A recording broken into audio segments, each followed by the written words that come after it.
Welcome to another episode of Angels, Positivity, and Love. I'd like to welcome a super special guest out of California. She has a really long, we'll call it pedigree, resume, background, bio. Been there, done that. If we're talking yoga, a 5-time state champion in California when it comes to yoga, a teacher, a student, much more than that, has coached for Team USA Yoga, also been a judge and so on. More than that, she's been to India a few times, I believe, taking a national team there at the invitation of the country of India. She does breath work.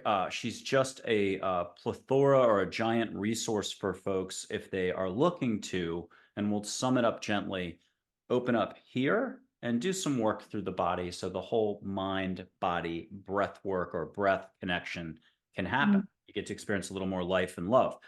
KIM TANG, her name is KIM TANG in California. Welcome to Angels, Positivity, and Love. It is great to see you again. It's great to have you here. Thank you, Michael. Thank you. And may I just take this spot real quick? Today is your birthday.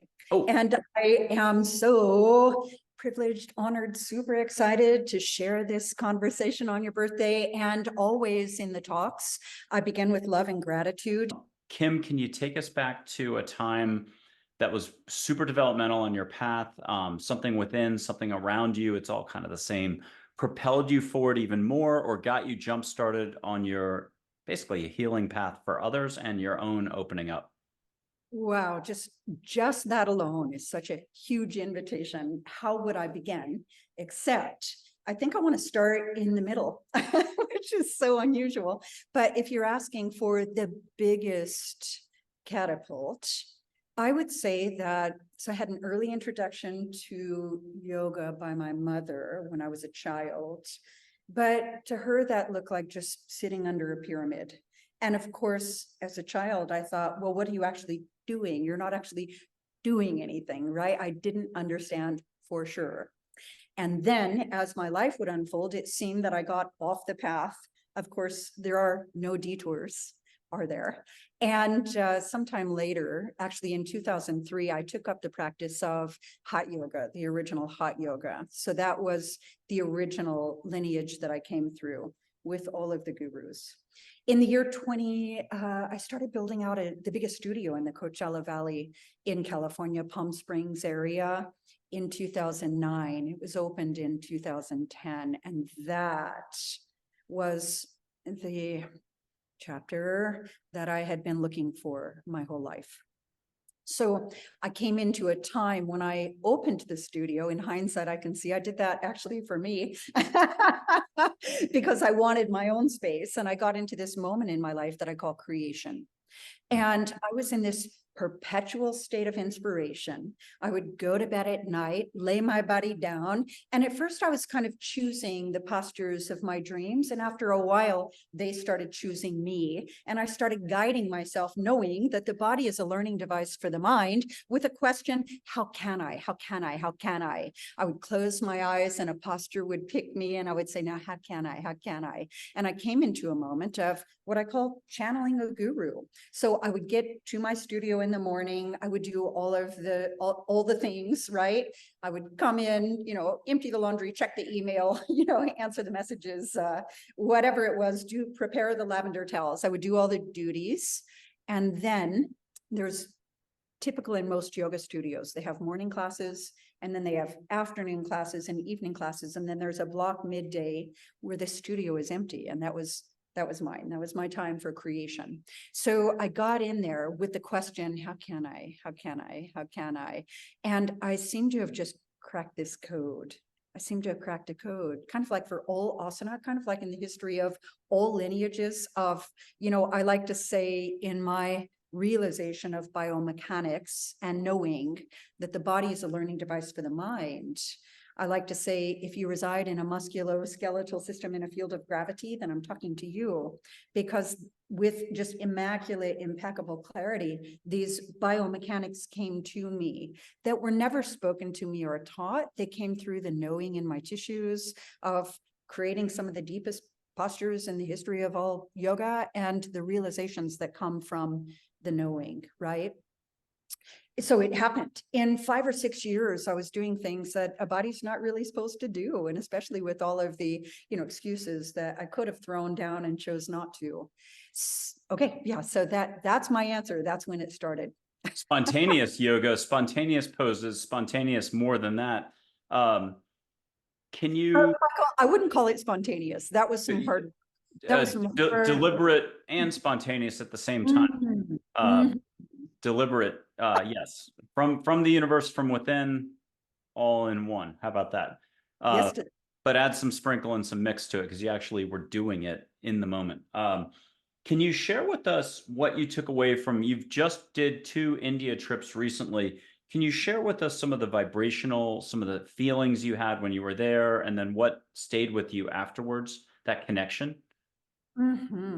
So I'll just draw upon the 2 trips. I actually am what's called the head coach of International Yoga Sports Federation. So it's it's the world's largest asana stage, and I'm the head coach of that. So yes, America, yes, planet Earth.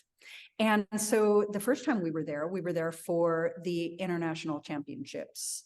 And that was yogi athletes, yoga sport from around the world, demonstrating on stage mastery of central nervous system and the ability to, I call it stop, drop, and vortex, and command everything you need, more importantly, and nothing that you don't.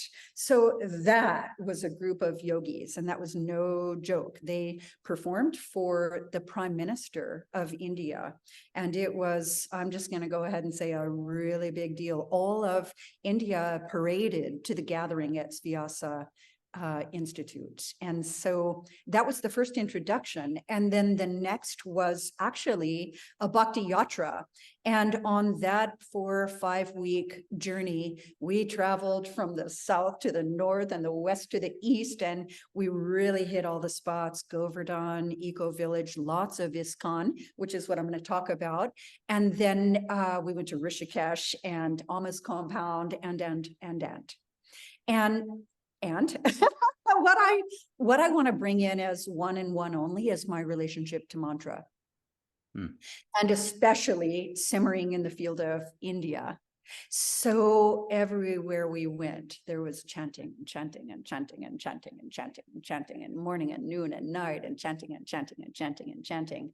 And it's easy to get swept away in the vibrational field of the mantra. The mantras are very repetitive, of course. And here's the way I interpreted mantra and the experience of it, which, by the way, see the bowls there? Same thing. Sound medicine, ancient science, future science. So vibrational healing, vibrational attunement, vibrational alignment. So if I could start with that, we are vibrational beings in a vibrational plane. And we have these, this is so great. So I'm going to combine postures with mantra now. So I used to love to say that there's this posture called standing bow, Dandayamana Dhanurasana. And I used to like to explain how standing bow is my favorite example of what is an open-eyed moving meditation. And here's why.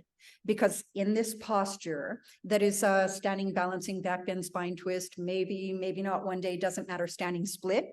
You've got one side of the body completely compressed and the other side of the body completely lengthened. And you're doing this in a field of gravity. You have to be extraordinarily flexible to get in those positions. You have to be extraordinarily strong to hit and hold that in stillness against gravity. And here's what's really happening: flow of energy through the spine. And we're going to work our way back to the mantra experience. So all of us humans have the incessant monkey mind, the incessant chatter, the chitta, vritti, nirodha. And those thoughts are thinking you so quickly that you can't even keep track of them, organize them, count them. They're thinking you. And the real problem there is that we think we are the thoughts, but we're not the thoughts, and the thoughts are not true. And I do just want to not to get like too much too soon, but let's keep it in flow. And that is that it turns out that every single thought, of course, has a vibrational charge, an energetic charge. So all of your thoughts that are thoughts of love and gratitude, right? Connection to nature and to humanity actually make the energy travel up through your spine. And then the thoughts that are rooted in fear. So any version of that, judgment, separateness, resentment, anger, makes the energy travel down. Any sort of distraction, which is the real goal in yoga, mastery of the mind, sends the energy out distally. It dilutes your energy, and then the concentration brings it into center. And so the goal, and what the great ancient sages and yogis are doing, sitting in the Himalayas meditating, is directing the flow of energy through the spine. Everything in and up through the chakra system until at last you're seated and rooted here, right, in the Christed state. So the thoughts have a vibration. The thoughts have an energy that directs your energy down or up, out or in. Now, mantra, we go back to India now. Mantra is a vibration that is played on repeat, basically. A sound vibration, a sound that has a vibration that is played on repeat. And what that does is it disrupts and stops the thought momentum of the incessant chatter. It's a tool that you can use for a single point of focus and to direct the energy through the sound in and up through center, in and up through center, and seated in certain locations, depending on the mantra and the chakra associated with it. So at first when I was in India, I was just observing. I was observing a lot of people chanting a lot of mantra, and some did it with a lot of devotion and heart and passion, and some were not so present. It felt kind of like a duty or a task, and there wasn't an experience of like a lot of joy and connection to the mantra. So I got to look at that and think about that. And I've come through it deciding that absolutely, positively, 100% in every case, no matter what, no matter how, it's a really good thing, because it does disrupt the thought momentum and the negative thoughts that send the energy out, that send the energy down. At the very least, it disrupts negative momentum so that you can redirect it in the positive direction. Yeah, I'm a huge fan of mantra. And of course, we all have our favorites, the ones that resonate with us. But that would be one of the biggest takeaways, is bathing in the field of sound throughout India, from the south to the north, east to the west. Okay, can you take us a little bit more in the direction of your development with respect to yoga, mantra, mudra, spirituality, just connecting to all there is? Tell us a little bit more. Yes. Yeah. Do you know, I really love the door you just opened up, because the question is even bigger than the words you chose. So, and that was another experience too. So we were on a Bhakti Yatra tour through India, and that's devotional, right? Bhakti Yoga is devotional. And here's me coming as a Hatha Yoga, asana, body is a learning device for the mind. And I actually received the suggestion that Bhakti Yatra is the higher form. And I'm going to say that there are 8 limbs of yoga, all of which are the highest form, right? All 8 limbs of the tree are ways to God, all of them, right? Through the body, through the heart, through the mind, in every way. So I got to really reconcile and be able to articulate pretty precisely exactly what that is. I came through asana. I came through using the body as a learning device for the mind. And I came to a lot of wisdoms about, so I used to think that yoga was spine centric. And now I know that it is mind centric. And the consciousness with which you conduct your yoga practice is the same as the consciousness with which you conduct your life. And so we're really looking at cultivating a higher consciousness through the practice of yoga. And you can do that through prayer. You can do that through mantra. You can do that through meditation. You can do that through asana. However you get to God, right? All of those 8 limbs lead to God. So I started through asana, and then through that, there are 5 aspects of mind that we're cultivating in an asana practice: self-control, determination, patience, faith, and concentration. the ability to concentrate is tantamount to presence and being in a higher vibration. So I came through all of those aspects of cultivating the mind through the practice of yoga that led to deeper and greater spiritual study and self-study and breath work, deeper delving, deep sea diving, SEE, deep sea diving.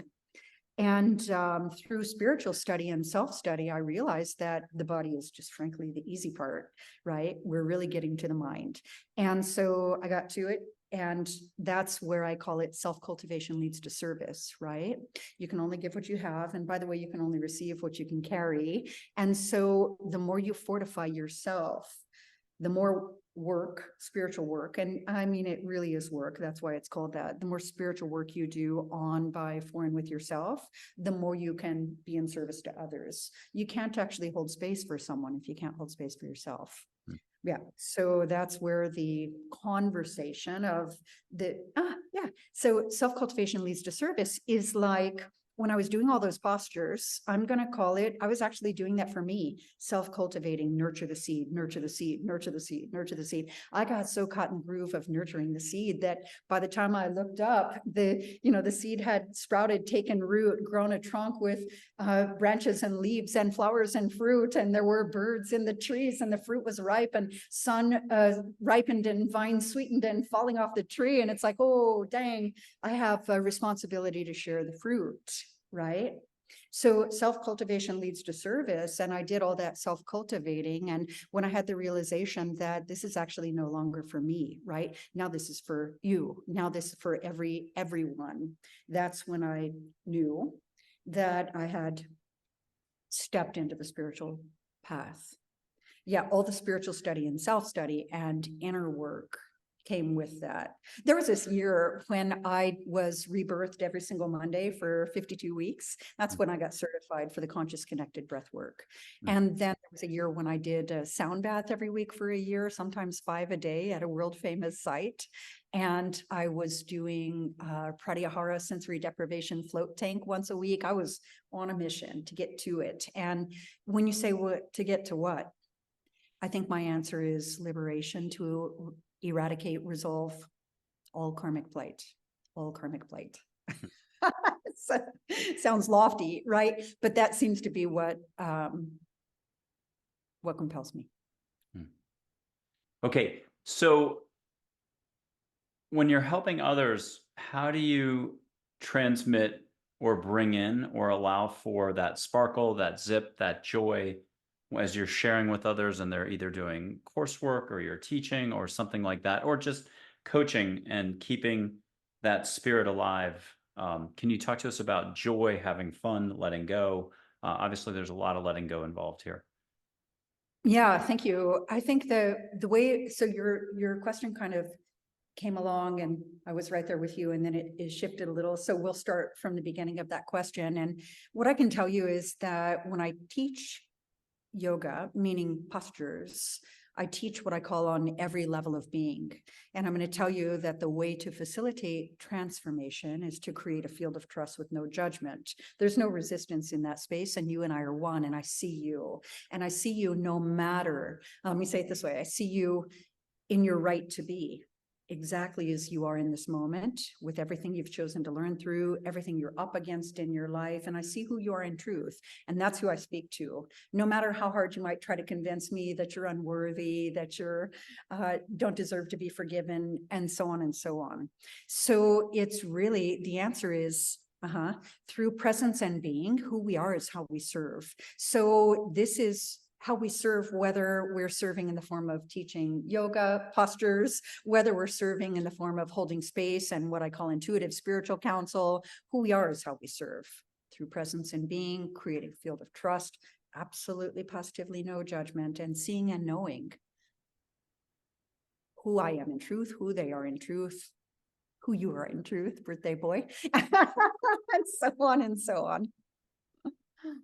When it comes to your competitions in the past, you've done, how many competitions would you say you've entered or participated in?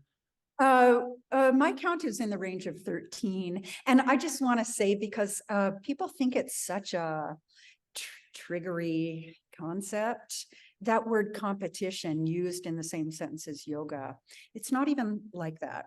So if you were among the beloveds, you would know that this is just between you and you. I call it daring to believe in yourself in the form of standing on the X and learning mastery of central nervous system. And like I said, the ability to just stop, drop, and vortex and command everything you need and nothing that you don't when your central nervous system is triggered, and inspiring others by what the mind, the body, the spirit can do, and so on and so on and so on. So, you know, everything is kind of like the value you assign. And that's actually the value that I assign. So I support people the way I supported myself in just expressing the greatest potential through what I call standing on the X. And, but tell me again what the question was, because I think I got into telling you what that means to me. Sure. Just with the competitions and stuff like that, can you take us through what's involved in the competition, a competition? Are there some beyond the state level, like in California, that you participated in that are more either international, national? Can you just paint the landscape a little bit of the different opportunities to compete, if that's the right word? Sure. I want to tell you that so many people think, oh, listen to this, not good enough, right? But this is a friendly platform. It's a very inviting and friendly, expansive platform. And so it starts on a regional level. The national organization is called USA Yoga. And so that's the platform through which the American events take place. It starts regionally, and then select number from the regions will go to a national stage. And then the top 3 from 2 years in a row will go to a world stage. And just the way that the rules are set up and what this event actually looks like is that there are 6 categories of postures. So there's a forward compression, a backward bend, a split traction, a twist, a lift, and an inversion. And then there are postures in the posture guidelines that fall into each of those categories that have varying degrees of difficulty, from what's called a ×6 to a ×8. So you can really kind of look at and craft exactly what your routine will be, looking at, what do I want to do in the category of forward compression, and so on and so on. Now, you have to cover the qualities of strength, balance, and flexibility 2 times each within the 6 postures, and you have to hold every posture for, believe it or not, this is tricky. You have to hold every posture in stillness for a minimum of 3 seconds just to get a score, 5 seconds to not have a time deduction. And all of this has to be done within a 3-minute period. And I'm going to tell you, there's just a lot more to that than meets the eye. So there's a fluid motion going on for up to 3 minutes, in which a lot of bases are being covered, a lot of boxes being checked, but it's an art form, it's an everything form happening. And I need to mention a name. There's a Brandy Lynn Winfield. I think she just goes by Brandy Lynn. Sure. Who was a Bikram Yoga champion internationally. I think the big enchilada, but I'm going to guess like 2012, 2014. I think she's in India right now. I know we've invited her on the show here. It might take a couple more years to get her on. Hopefully she'll see this one day and come on to the show. But would that be the same structure we're talking about? Same organization, and it's the same stage. And she's a familiar name. You would. Oh, I know her personally. Oh, Yes. okay. Oh, well then we'll be talking after the show to see if at some point, you know, it could be, we're already booking for 2025, and we're going to run 2 shows a week just to go marketing and big picture from a show perspective for a second. I think from June 1st this year through August 25th, we'll do 2 shows a week. It may go a little further. And while you're doing this, please subscribe, like, comment, and share this, especially with your friends who enjoy any type of holistic practice, because this is more than just about yoga. I am going to again fall a little short with my words, but it's more about centering with the universe. Let's go big with that phrase. Okay, centering with the universe, back with Kim Tang. Can you talk to us about maybe the path that, is it Brandy Lynn took, but also the path that you took, and the path that not just a champion takes in that, and how many times do they have to repeat this at a hierarchical? They do it regionally or locally, regionally, nationally and then they're done, or then they go on tour and they have to repeat it all over again at yoga studios in Stockholm, Paris? I mean, they basically, don't you get invited to do it everywhere and you're gone for a year just traveling? I can really connect the dots on all of your commentary, and that is that mm, everyone has their own why. Everyone has a why of why to do the championships. Ooh, And okay. my reason for wanting to do it just absolutely evolved as I evolved. And so everyone's path is uniquely their own, and everyone has a different motivation for it. There are many things that I learned from it, and some of my biggest takeaways are definitely learning to stand in my value. Hmm. So I probably went into all of that wanting kind of other people to like me, to approve of me, to think I'm good enough, to validate and verify, right? And after coming through this inspirational platform of having a goal and a deadline and a goal and a deadline and a goal and a deadline and a goal and a deadline, it was like my greatest platform for expansion. And then alas, when I was doing a routine that had the so-called the hardest postures in the world, kind of a perfect scoring goodbye pose, bow pose, dancer, one arm bow-legged peacock, bow-legged mountain, like these are some postures. And at the very end of the last time that I did it, I stood and I looked at the forum, the judges, the spectators, and it was really actually for the first time, honestly, that I was able to see something new and different for the first time. And that's when I knew that I had gotten what I needed from it. And that was that I saw like adoration and respect, and I saw the judges being inspired and having seen me on my journey for years and seeing my growth and seeing me dare to believe in myself, and and then I fail and then I do it again and then I succeed and then I succeed and then I fail and then I them kind of bearing witness to my path. And I felt that they were really just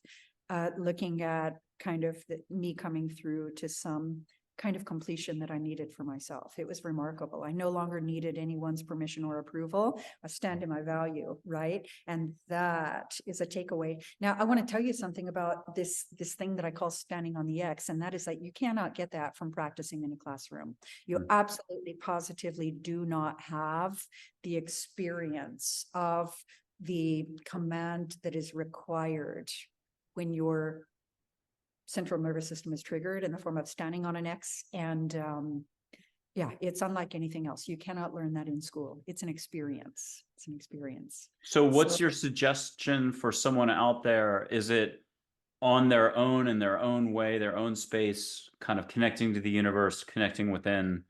That's how they stand through. It's like out of a Hollywood film. Let's do it. Peaceful Warrior, when they cut to the gymnastics scene behind the gas station, there's that one bar that's been done, and on his own in the rain, he's doing his twirls. It's the Hollywood moment where they do the special reel. It's this is going to be a horrendous way to say it, but it's Rambo when he puts all the weapons on and everything else he's training, or it's the training thing from all the classic movies. You get those clips, the build up to the final crescendo. Is it that you can't, it can't be manufactured for you? It has to come from within. You have to own it. You have to find your own way to allow, with a capital A. yeah, the analogy that I would use, and I know that you're going to bring in some angels and energy from India, and the analogy that I would use, I think the movies are good analogies, but the one that we can draw from in the Bhagavad Gita is Arjuna and Krishna in the eye of the bird. And so just to tell the listeners that story if they're unfamiliar. So Krishna is the chariot. I've got it up on the shelf right here. And then there's the movie done by Peter Brook that I love. There's the European, sorry, I saw it in Palm Beach and it left an impression on me. It was on PBS 91 or 1991, but he grabbed all these amazing European actors, and the DVD, do not pay $200 for it. I have it on my suggested reading page on my website. You should be able to get a copy that's okay for $25 to $40. I think it was in person. It was a 5-hour stage production that was incredibly done. The movie version, I think, is only 2 hours. I don't know if anyone has a video of the 5-hour version, but he did an impossible task of capturing the Mahabharata, but on stage. So I had to digress a little. But absolutely, there's something to it. It's beautiful. It's man capturing what can't be captured in the best way they could.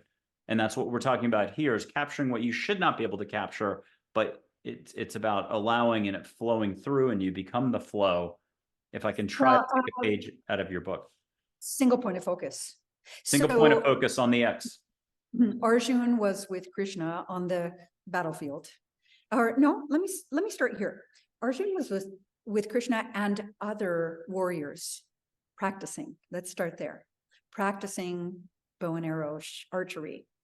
And so Krishna says to the first warrior, "What do you see?" And the warrior said, "Well, I see the tree, and I see a branch in the tree, and I see a nest on the branch with a mother bird and some baby birds." And Krishna said, "Drop your weapon." And so the next one steps up. Krishna said, "What do you see?" "I see a nest with 3 birds in it. Drop your weapon." So just the short version. And that is that Arjun comes and Krishna says, "What do you see, Arjun?" And he says, "I see the eye of the bird." And Krishna says, "What else do you see?" And Arjun says, "Nothing." So that's the way I would describe the ability to stop, drop, and vortex and command everything you need and nothing that you don't. Like the experience of standing on this X, doing postures that are standing, balancing. They, like I said before, they require extraordinary flexibility to get in that position, extraordinary strength to hit and hold it in stillness against gravity, and extraordinary single point of focus in the mind, because the mind wants to kick in and it wants to analyze and scrutinize, and it wants to go to what just happened or what hasn't happened yet. And if you have that lapse of presence and command, you'll fall out of the posture. And you're doing that when the central nervous system is triggered by virtue of being on stage. So there's Wild. going on there, and it's the most extraordinary experience. Can I put up Krishna for an extra bit of flavor in the room? Another, not reminder, but just commentary coming in, and just one extra dimensional layer to this. But here's Krishna, kind of a classic shot. If anybody at home wants to put their hand out and feel a vibration, that's good enough, or catch a scent or an incense out of India that is very special. You can't buy it off Amazon. You might have to travel to India for that one. But let India come to you. Why not? And can Krishna, I'm just using a classic drawing, painting of Krishna, but can you just have another phrase or two float in that ties right into this? Krishna is the playful energy. Krishna is very childlike and innocent, even in the midst of being, omnipotent and omniscient and omnipresent. It's still innocent and playful and joyful. So Krishna is a little bit of, as a matter of fact, I am going to say, like kind of telling jokes in otherwise serious moments and so on and so forth. It's a beautiful energy for you to call upon. Yeah. Nice. Okay, keep going, because you've got a lot to share, and all I can do is basically sit back and say yes as you tell and let everything unfold here. Okay, I think that what I want to speak on is what I call my story of forgiveness. I think that's an important one. It seems like it has nothing to do with yoga practice, but it does. It has everything to do with yoga practice. It's the spiritual study, self-study, the work, to and through, by and with and for yourself. So it's a story I like to tell because my stories aren't about me at all. My stories are for everyone to receive the benefit of. So I'll tell you this story that in my life, I had a lot of, in my childhood, I had a lot of adversity to overcome. And I'm going to say that early on, I had a lot of anger. I was angry toward my mother. And I was at a time in my life, this might be another kind of, catapulting moment for me. It was early in the beginning of my practice of yoga. I had this friend that kept saying, "Oh my God, Kim, you have to do this yoga. You'll absolutely love it." I was a marathon runner. And so I was like, yeah, talk to the hand, got to get my cardio. I'm too busy, got to get my cardio. And I knew that supple muscles would be far less prone to injury, but I knew I had to get my cardio. So finally, she's just like, "Kim, you have to try this. You have to try this." So I went and to my first class. 2003 or so, or 3. Now, I was at a time in my life when I had grown up with a lot of adversity. I had a lot of anger about it. And it coincided with when I first started practice. And one day I turned on the TV and Oprah was on. I talk to Oprah constantly through these podcasts. One day she'll hear my story because, the right thought in the right moment is a manifestation. And it came in the form of Oprah. And Oprah was on a show and she said, forgiveness, it's a gift you give yourself, not because the other person deserves it, but because you deserve to be free. And somehow, some way, I was ready to hear it in that moment. Oh, because I was really holding on to this idea that she didn't deserve the forgiveness. Now, since then, she had already passed, but I was still holding the anger within me, right? So I go to this yoga class and I'm taking up the practice, and I'm only going about once a week because got to get my cardio, and but I'm in this moment in my life where I'm ready to forgive. And I know that I should, and I understand why, that it's for me, but I don't know how. I don't know how to forgive. And especially because she had passed away. How do you forgive someone who has passed away, right? So I'm in this hot class and I'm doing this posture called Ustrasana, camel pose. And it's the deepest compression, back bend in that so-called beginner level. It's really an all-level series of 26 postures and 2 breathing exercises. But I get into this camel and suddenly I find that I'm like weeping, like my eyes are seeping, I'm crying, and I'm not being demonstrative. I'm not having a pity party. I'm not calling in any attention to myself. And I'm also not trying to suck it in and go, why am I crying? Nothing happened. This is embarrassing. I was just with it. And I recognized it as kind of like this release that I had been desperate for, kind of like for my entire upbringing. And here it was. So I turned around, I lied down on my mat, and I just kind of like let myself cry pretty quietly. And when it passed, I finished the class. And I knew in that moment, and I want to tell you how I knew. So here I am. I'm this Scorpio sun, Aquarius moon, Pisces rising, king of clubs. Here I'm this like intense person. And my whole life, everyone lets me know that they think I'm intense. And I was intense, but that was combined with some anger. So I used to make you listen to my narrative. I used to make you listen to my story, a little bit like, you don't understand me if you don't know what I've been through. If you knew what I've been through, then you could understand me. And I would just kind of like make them listen. And I had this narrative.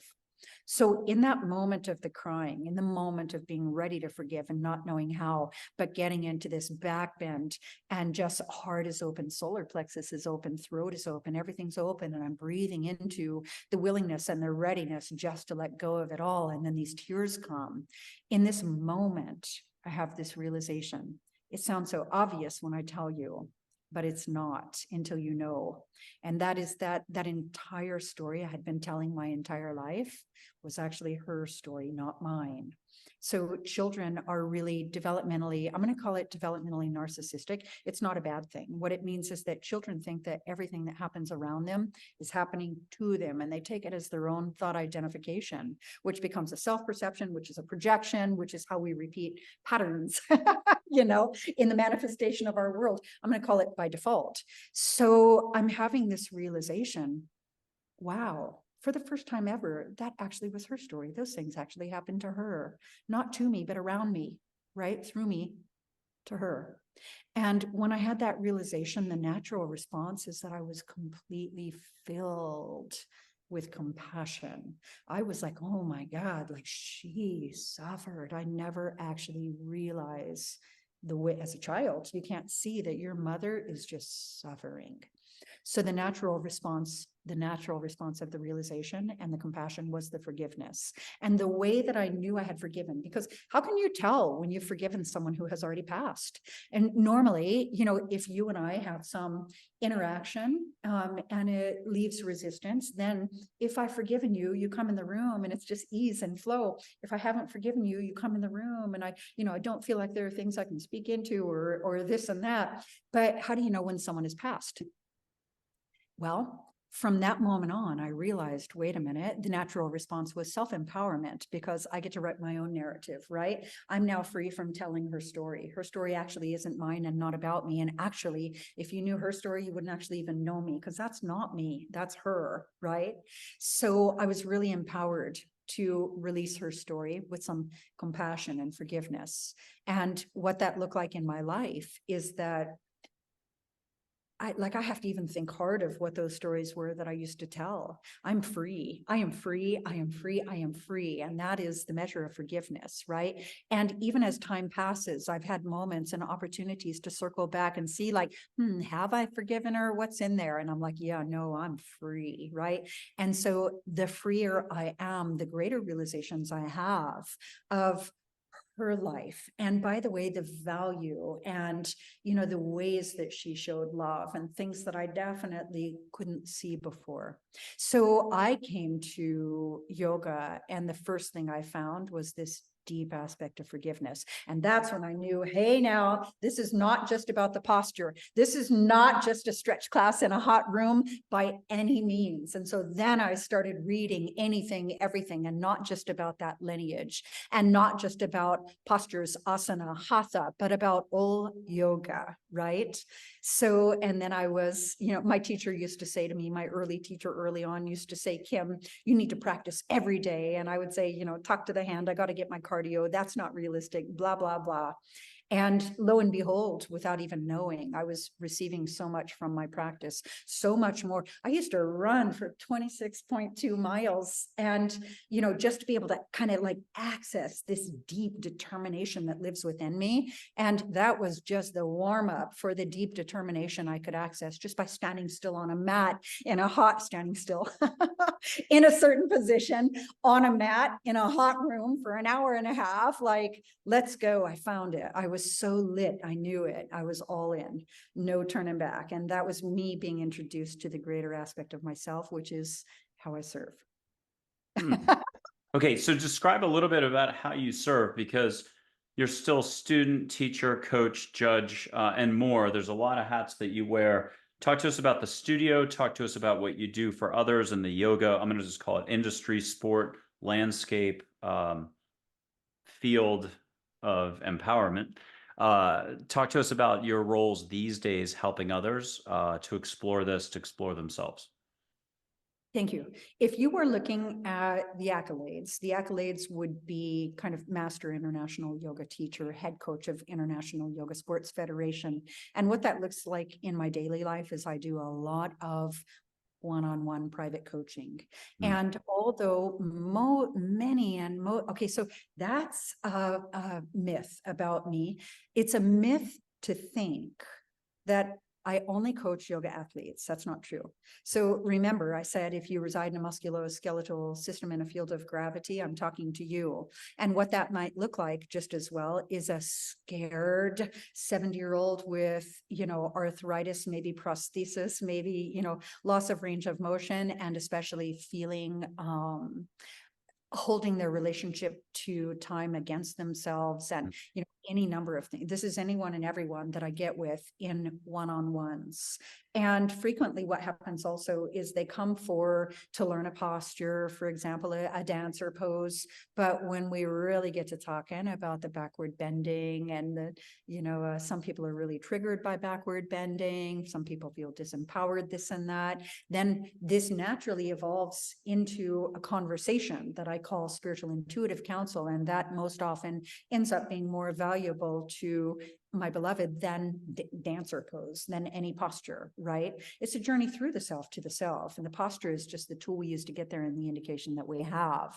So that's the way that I address it.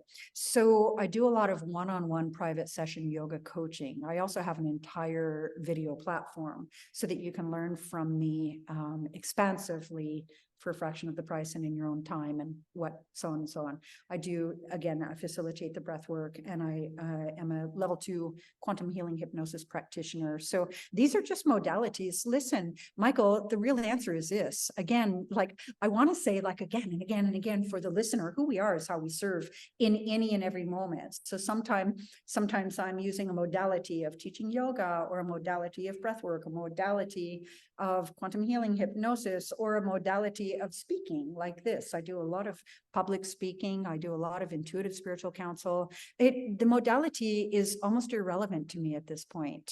So the modality in a way is almost just the excuse I use to get you in the door so I can help you learn to love yourself, right? And resolve at the causal field of thought identification, thoughts and beliefs, the astral field of feelings and emotions that are always in response to the thoughts and beliefs, and then the body that is the reconciliation of it, kind of really helping you. I'm going to say that most of spirituality is actually accountability and letting go.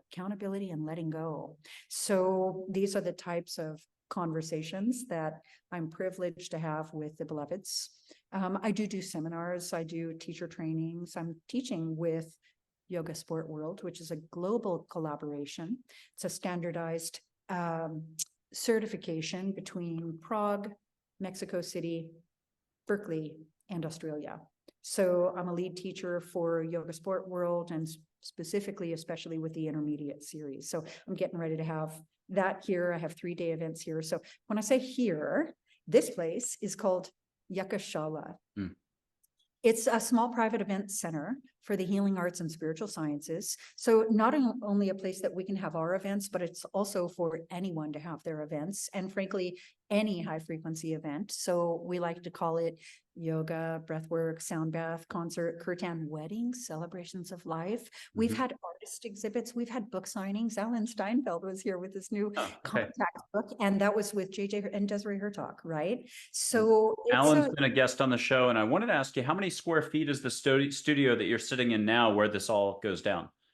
Well, this property is a full acre, 1 block off the main highway, and it has 3 freestanding buildings. And the one that I'm in right now is the sanctuary. And this room specifically is a 1,000 square foot room with a 350 square foot stage and 25-foot towering ceilings with natural light flooding in. Like this place is, we like to call it tangibly energetic. And you know what that means when you step into the space. It's been a major labor of love and collaboration with my partner. And we're now standing in the moment of everyone being able to see and feel what the vision has always been.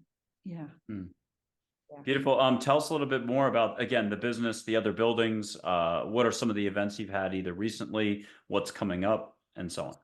Yeah, the main thing, what's coming up is Yoga Sport World Intermediate Certification. And that's a 2-week from March 17th to 30th here with myself, Spencer Larson, and Adrian Alarcon from Mexico City. So if any of the studios wanted to start teaching an intermediate series that is really led by some senior international yoga instructors, it's happening and space is available. We're going to Prague in last week of April, first week of May for the Yoga Sport World version over there, and then coming back over here for our own event that I call Stop, Drop, and Vortex, which is a 3-day coaching event leading to live qualifiers right there on the stage for the nationals. And then the nationals is in July, the internationals is in mid-December, and that'll be somewhere in the region of India again. Oh. And unannounced, unofficial. We're not sure yet, but it's a little bit like it's happening. So this place, Yucca Shala, this is for you to host your event here, right? So we have a yoga retreat here Labor Day weekend. Check the Yucca Shala calendar, and then we have a wedding September 21, a wedding September 28, another yoga retreat first weekend in October. So check in with Yucca Shala to host your retreat here. And we like to say we lay the love down hard in the space. Yeah. Can you describe the national event? Like, you've gone to the national event. What's it like? Is it just for every, I'm not going to have the right terminology, but yogi, for every person about to perform, is there a group usually supporting them? It could be family, coaches, friends, because at this point it's the nationals. So nobody just shows up solo, right? You have somebody who watches your stuff, who's cheering you on quietly, invisibly, and the rest. Can you give us the flavor of what the Nationals is about? And then you've been to, how many Nationals have you been to? I mean, Michael, honestly, I don't count, but I've been to virtually everything since 2008. Okay, perfect. So, But can you however pick many one that, if you were a screenwriter, a director of a film, or the person trying to describe to the future director of the yoga contest, well, here's how the scene should play out. This is the flavor over here. This is what's going on here. Can you describe what happens? And then there's the actual sizzle, the sizzle without sizzle, the yoga without yoga, the movement without movement, the one with all, for those who are actually letting go and they're on their X, here, here, and all in one. The X is everywhere. Can you paint the picture for us of this national setup? Yes. So there are just two hits that I got from your question. And the first one is, I just want to say the word community. This is a community. So for example, I've been coaching for, well, since 2008. And I've coached anywhere between 4 or 5 and 22 beloveds every year since 2008. And this is a community. This is a group of people who want to see each and every one do their absolute best. They're cheering for each other. And I think the big thing that I want to bring in, because this is probably what matters maybe the most to me about my part in this event, and that is that Game of Thrones, Daenerys has all these titles. She's mother of dragons and breaker of chains, and she's got all these titles. And at some point I started getting all these titles, and they were things like Queen of the Dark Horse and Queen of Transformation, and all of these things that were bestowed upon me that I actually really value. And let me tell you what I mean by that. There have been a lot of really high profile, well, not a lot. There have been many high profile yoga coaches who kind of pride themselves on coaching the champion. I coach the champion. I coach the champion.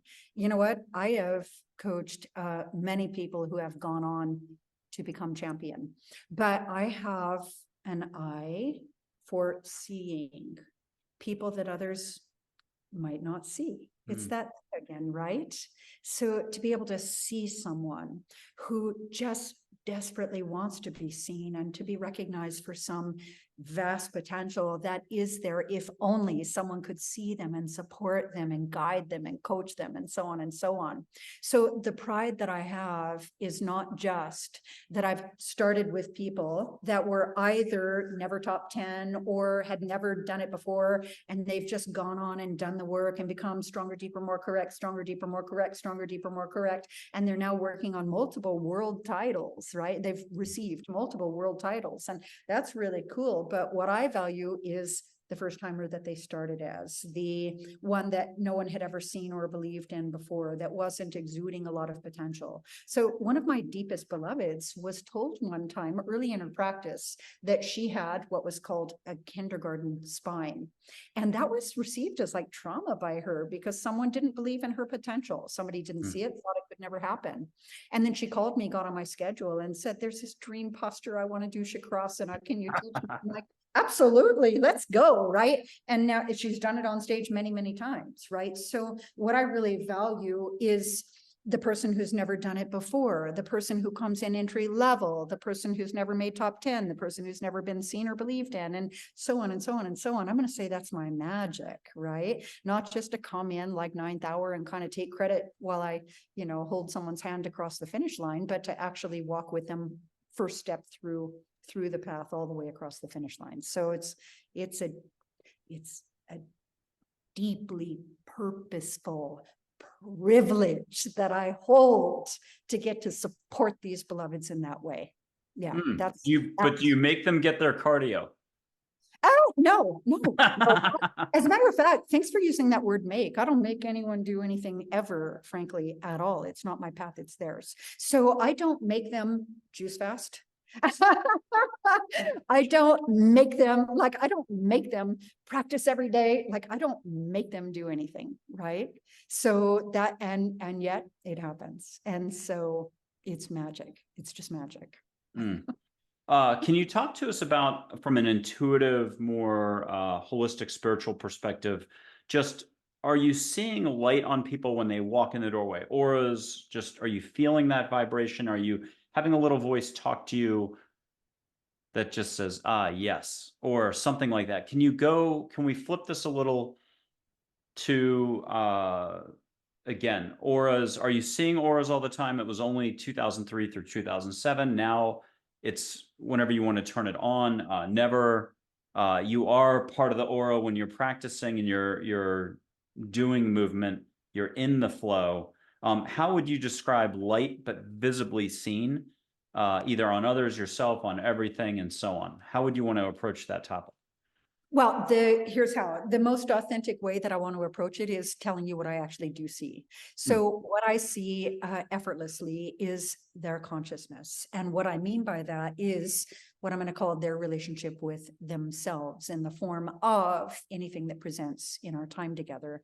So I can see what they're telling themselves, and I can see where it came from and what they're agreeing to, and maybe some misassociations, or, you know, whether they feel worthy. Or so I really have the finger on the pulse of what I'm just going to call the causal field, the core of it all, the thoughts and beliefs, thought identification, limiting beliefs, agreements made in fear. I see when they're up against themselves. I see when they get stuck and stopped, and I support them in getting through it. So what I really see is just what I'm going to call who they are in truth on the causal plane, which is, again, the thought identification with the precognitive agreement of what they've chosen to learn through in this life, limiting beliefs, agreements made in fear, and how that reconciles in the form of learning and a posture.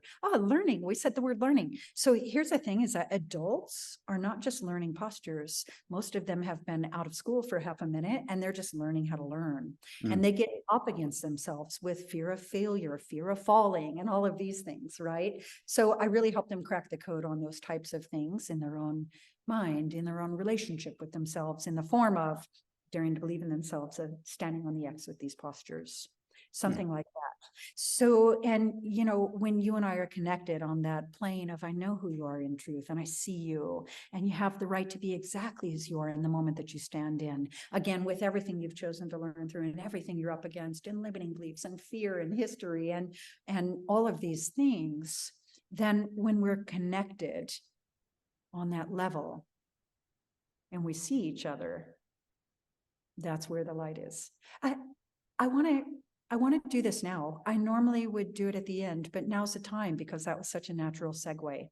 And so when you really ask, how do I serve? And I say to you, who we are is how we serve in every moment, whether the we that exists within me, by the way, you do that too, whether we are teaching yoga, whether we are doing quantum healing, hypnosis, or breath work, whether we're standing in line at the grocery store, overhearing a small child talking to their mother, in every moment, who we are is how we serve. And just being and seeing only God, knowing who I am in truth as I see who you are in truth, is how we serve.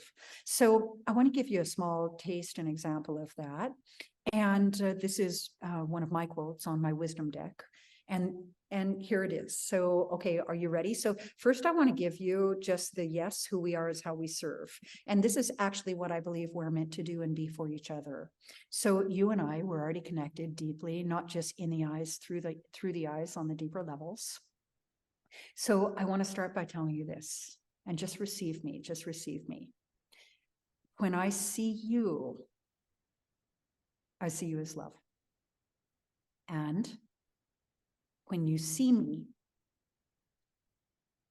seeing you as love.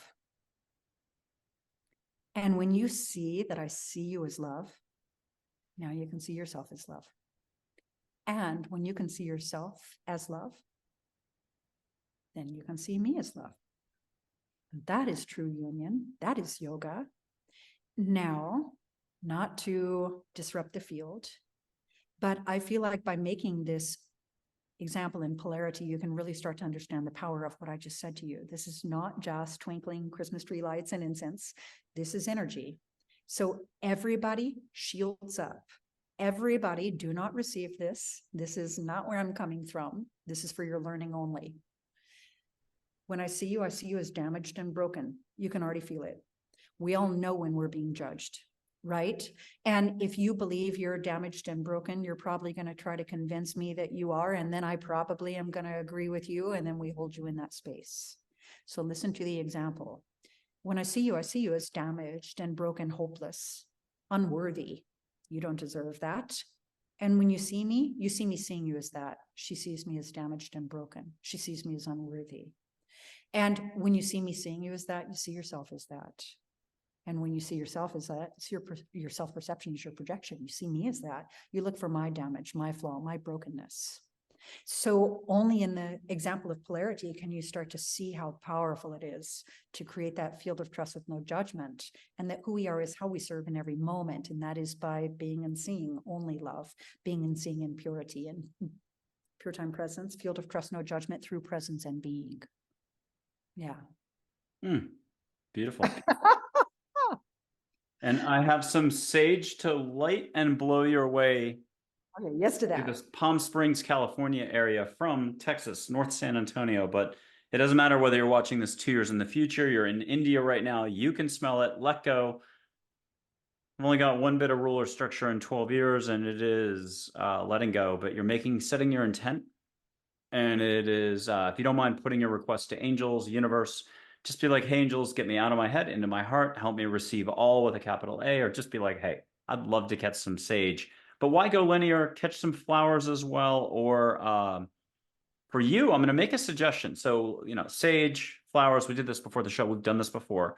So we know it works. But if you don't mind, and I don't have the right words to paint this, but the national competition, I don't know which year, and I don't know how to say this. So in the midst of competition, there's not only the vibration, but there's a certain competitive smell in the air. I don't know why I'm saying this, but may you get that, and may it bring back something, refresh, awaken, add to something there. But let's just light some sage right now, and I'll tell one dad joke. Where in a hospital, which you don't need if you're doing yoga, hopefully, or you're doing movement without movement within, where in a hospital is the worst place to play hide and seek? Where? And I have a little bit of cedar in here that's sparking. So if you smell sage and cedar, don't be surprised. Where in a hospital is the worst place to play hide and seek? In the ICU. And exactly, if you can laugh, you're ready to let go. You already are letting go. So catch what you can catch, and then go non-linear and allow for more, which is what I'm going to argue Kim is teaching you, that you have it all within. You have to strip away a little bit of the varnish. It's just some thinking. We all do it. Welcome to the movie Casablanca. I'm shocked to see there's gambling going on in this casino. So catch some sage smoke, but catch some flowers. And then, Kim, if you would, ask for your crew, your cheerleaders, Krishna, Ganesh, to bring you a extra vibration, sizzle, and a smell that, if you don't mind putting it to words later, at one of those national competitions, I don't know how to describe it. It's only one person at a time, right, on stage, so it can't be that much sweat. But it's something that is a unique smell.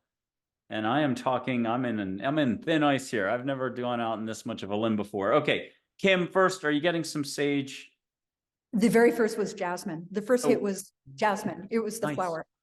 Nice. Yeah. And I had Liesel, like gazelle, Liesel Elliott, South African, but in France, get jasmine as well the other day, just a couple days ago on my definition of this, but she's episode 64 of the APL show. So for people paying attention, that's 2 jasmines in 2 days.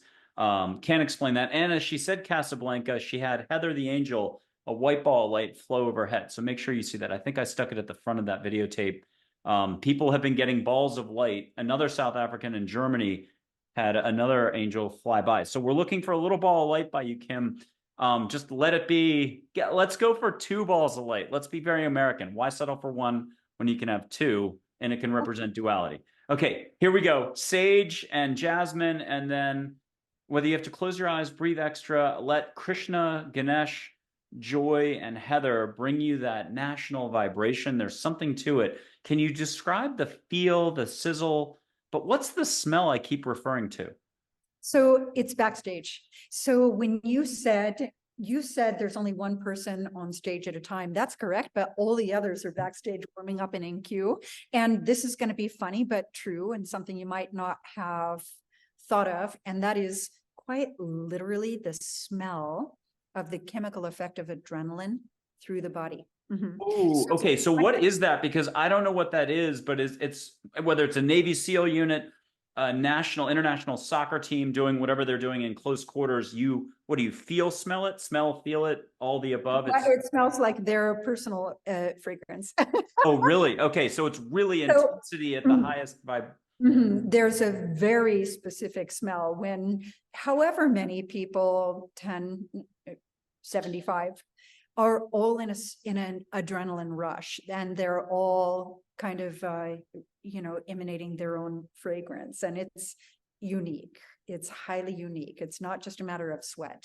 It's a matter of adrenaline. It's a chemical that creates a very specific smell. So when you ask me to draw upon a smell, a single smell, I guess it would be backstage with all the athletes warming up, and they're all kind of getting nervous and breathing and meditating and just trying to keep that adrenaline at bay.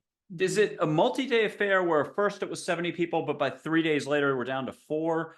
Is that how it works, or is it all in one day and it just pyramids and then there's less and less bodies around? Or can you give us some flavor on the structure of that? Well, the national event is a weekend. And so on the first day will be the semifinals. And that's kind of a narrowing down process to decide who will go to the finals, top 10 in every category. And there are multiple categories.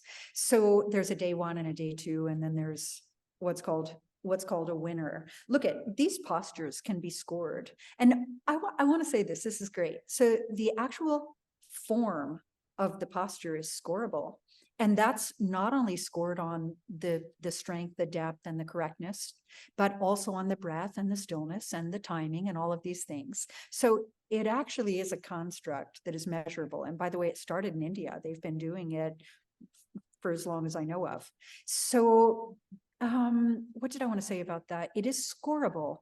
But at some point I realized early on that the better the form of the posture, the more therapeutic benefit you receive. So in other words, the more therapeutic benefit for which the posture is intended that you receive, the higher the score you get. Like, it's a win for everyone. It's a win for everybody, right? So I know that sounds funny, but it's true. And yep, there's semifinals on day 1, there's finals on day 2, and then there's declared a winner. And then the top 3 from 2 years in a row are recommended to go to the international stage. So, and I'm just going to direct the followers, you can watch the national event. You can go to usayoga.org. USA Yoga on Facebook actually live streams these events. And there's one this weekend. There's an event this weekend it's a regional event. It's taking place in Berkeley. And one of my beloveds is on the today. It's today. It starts at 1:00 Pacific today. And this show won't be coming out till just a little bit. We're not too far away from it'll be recorded. It'll be recorded, and you can watch it on the USA Yoga past events results. So perfect. That's really funny. Yeah, thanks for bringing me back into that time construct. But I'll tell you that yeah, there are regional events that lead to nationals, there are national events that lead to a world stage. And yeah, I told you that as I was doing it, my reason for wanting to do it evolved as I evolved. And ultimately, I felt it was just almost like okay, this is important for me to speak into. Ultimately, I felt like it was almost just like a live job audition for a job that I wanted. And that is to represent yoga.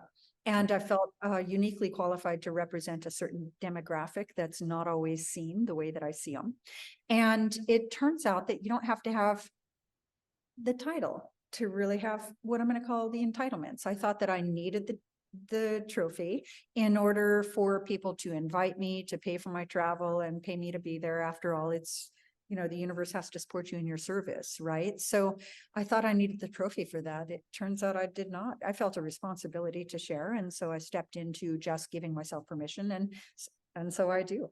And it's me meeting my purpose without requiring someone else's, permission or approval. Yeah. Okay. Can I put up some angel photos, figures from India? It'll be kind of like a lightning round in a game show. So I'll put up an angel named Joy. I usually put her up first. I think we did her before the show. But can we get a relational way to recover the whole topic, but encapsulated? Good luck with that. But it'll just be Joy speaking, and she'll have her own unique way of poetically saying some of what you've already given us. And if you don't mind getting extra dimensional, like feeling, smell, it doesn't have to be backstage, but you may. And if you don't mind sharing some of the extra percolating perks that you're getting, because this could be fun. And also, I'll remind folks that photos are static, sure, like especially a historical photo of Sai Baba, but you can get a wink, a smile, a nod. Photos move all the time. But these pulse, like Charlotte's has pulsed for a couple New Zealanders lately and others. It doesn't have to be a pulse. You'll see movement. It's the same thing that I think Kim's referring to. It's never the way you think it is. It's going beyond thinking within the reality you thought you had into a broader, fun flow that is allowing for all. And I took my shot at it. Okay, here's Joy.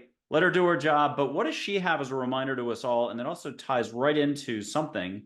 It's like striking a couple chords on whatever those things are that hold chords, musical.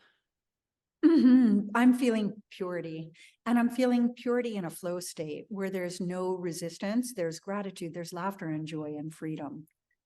That's what I'm. Nice. And if you would allow for her, she'll gift you with, you're fully great at seeing already. You can catch little pink glitter sparkles in the air around you, or even her moving as a pink ball light through the glitter. If, yeah, allow. If anybody at home is resisting, do thinking, make a fist, being up in the brain, not the X that Kim's referring to up here, the other stuff. Let go, breathe, blow on your hand, do whatever you need to do, be here. I call it here. Connect to all, no barriers. What are you seeing around you, or are you still feeling, or you feel seeing, or more? So I'm actually feeling that that purple aura has become a bit of a tail as she travels through space. Yeah, just lighting up the field of joy, lighting up the field of joy, and forming the field of joy. Perfect. I'll do Charlotte next. Just a teacher here with words meant to help you expand. A little bit older. One of my business managers, tough taskmaster back in the day. Very gentle. And you can see angels in human form, put it out there, and watch a sparkly-eyed stranger show up at the airport in the coolest way for you next week. What are you getting from Charlotte? And let me try to get out of the light there. There we go. I'm feeling that Charlotte is a teacher of truth. And what she does is point us within, that the truth resides within us, and the space that she holds is for us to find our own truth. So her teaching is not from the outside, it's supporting us in the inner realm. Beautiful. And if you'll close your eyes, you can get a, we're going to go really loosey-goosey here. Close your eyes and get a beautiful gift, maybe vision or light patterns, but India, tied to India somehow. And maybe there's music or a vibe that's audible, auditory, whatever I'm trying to say. So whatever that is, you've already gotten it. What did you get?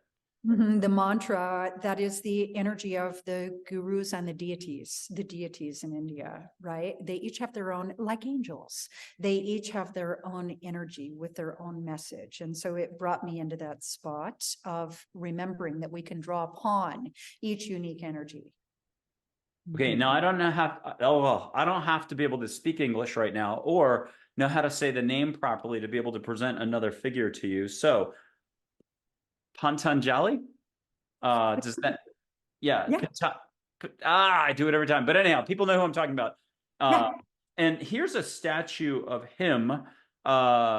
Philosophy, I'm going to lose it for the description of him. But anyhow, would you please connect and allow him to share something with you that you can share with us? There we go. I said it. Path of enlightenment is through the spine, right? Through the practice of yoga and all 8 limbs, not just one. Yes to that teacher. Yes to that master. Yes. And then I'll do Ganesh next. We got a really heavy India theme, but I've been getting India. Like I take a shower, it's India, except that we're going to digress. Let's do Buddha briefly. Except that's not really digressing at all. Here's Buddha. You can catch golden flecks of light all around. Catch a incense smell as well. And if you don't mind sharing the full panoply of flavors you're getting. Not champa, actually. Oh, okay. It's an incense that they use in temples. Yep. And a reminder for, oh, I just had a white ball light go straight up. I love it here at my end. Could you get a reminder on something that you can share with us? Maybe it's a quick, we don't have to travel to India to get a mantra, but Buddha can provide one right now. India will come to us. What's the mantra Buddha is sharing? I'm actually So the one that I'm really receiving is not the one I would think to receive. So the one I'm really receiving is simply Om, right? That is the simplicity in the teaching of Buddha. Yep. So, you know, my nature wants it to be something like an Om Namah Shivaya, which is inherent in that meditation, but it's more like an Om, which is kind of the indication that you are in the state. Simplicity, it's pure time presence. It's only now, and it's only God right now, Om.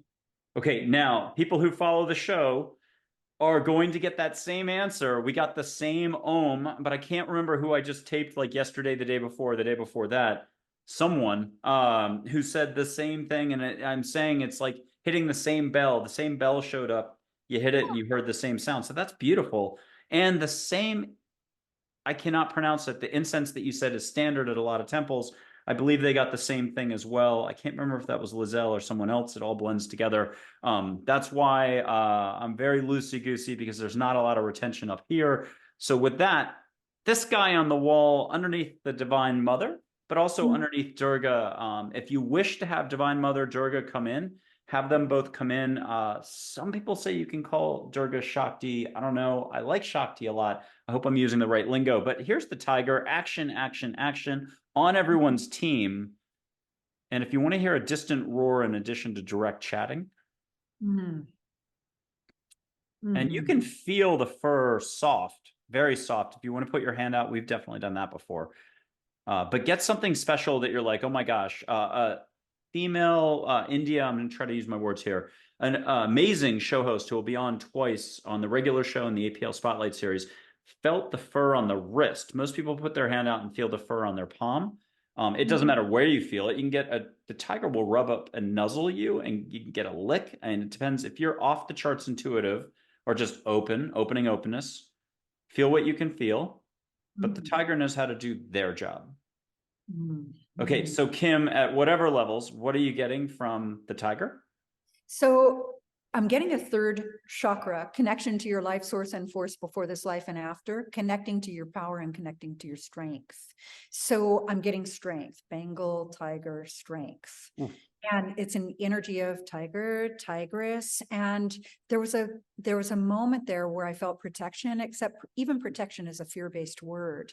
And I don't really reside in that place. So I would say just connection to your power in pure time presence. The presence of a tiger is fierce. And that doesn't mean fierce in the predatorial way. It could be fierce motherly love, fierce presence, fierce knowing of your power in any and every moment. And frankly, I just want to say that when you're really connected to your power and your strength, you have no requirement to go around proving it, right? You know it's there for you in any and every moment.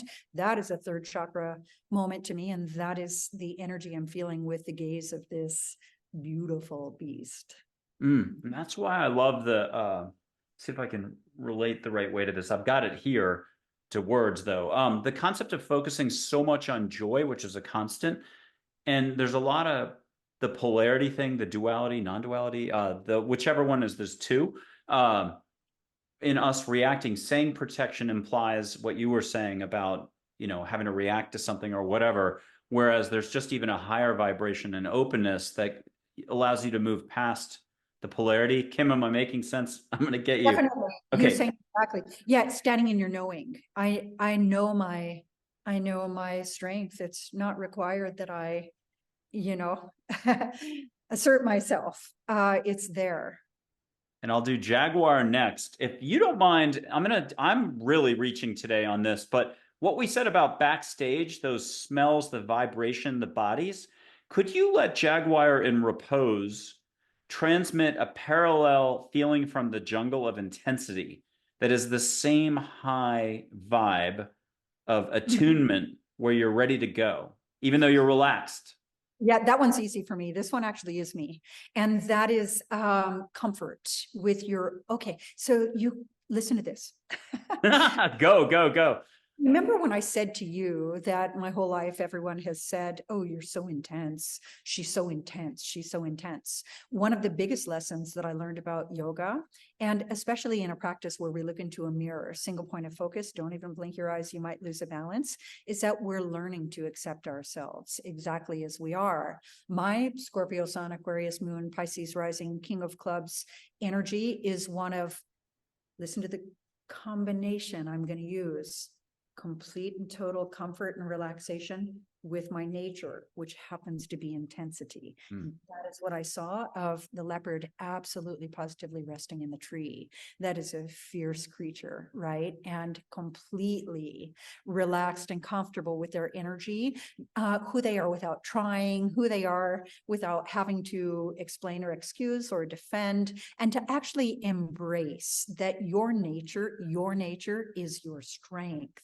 So when people used to say to me, for example, she's so intense, they would always say it as if there's something wrong with me. And I would think like, what is the matter? No one can handle me. I'm too intense. And so I was taking my nature and holding it against myself. So another of the, countless lessons that I learned in yoga is that our nature is our strength. So when we embrace our own nature as our own strength, we understand how to use it.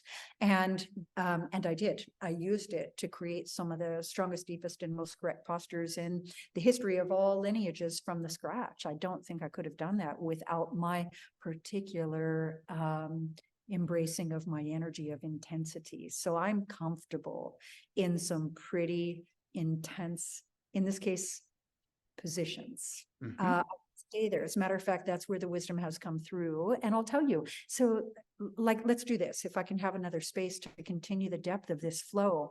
Mm-hmm. And that is that if I say to you that my nature is intensity, and that what I learned through the practice of yoga is that my nature is my strength, as your nature is your strength. So I'm comfortable with intensity. And so getting into some of the positions I've held and holding them allows wisdom to come through me, such as this. Mm. For example, it's not about bending your spine backwards. It's about relaxing and connecting to calm deep breath while you bend your spine backwards.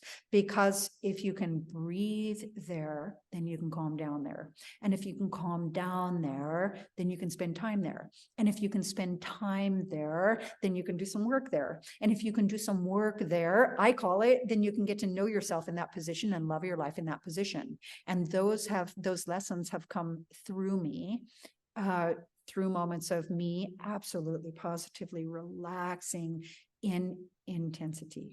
So that is what the leopard in the tree means for me, or jaguar leopard. That's what it means for me. So Yeah. learning where you put your focus is truly where you put your focus. Quick exercise, but no exercise. So exercising without exercising. We're doing the Zen thing here.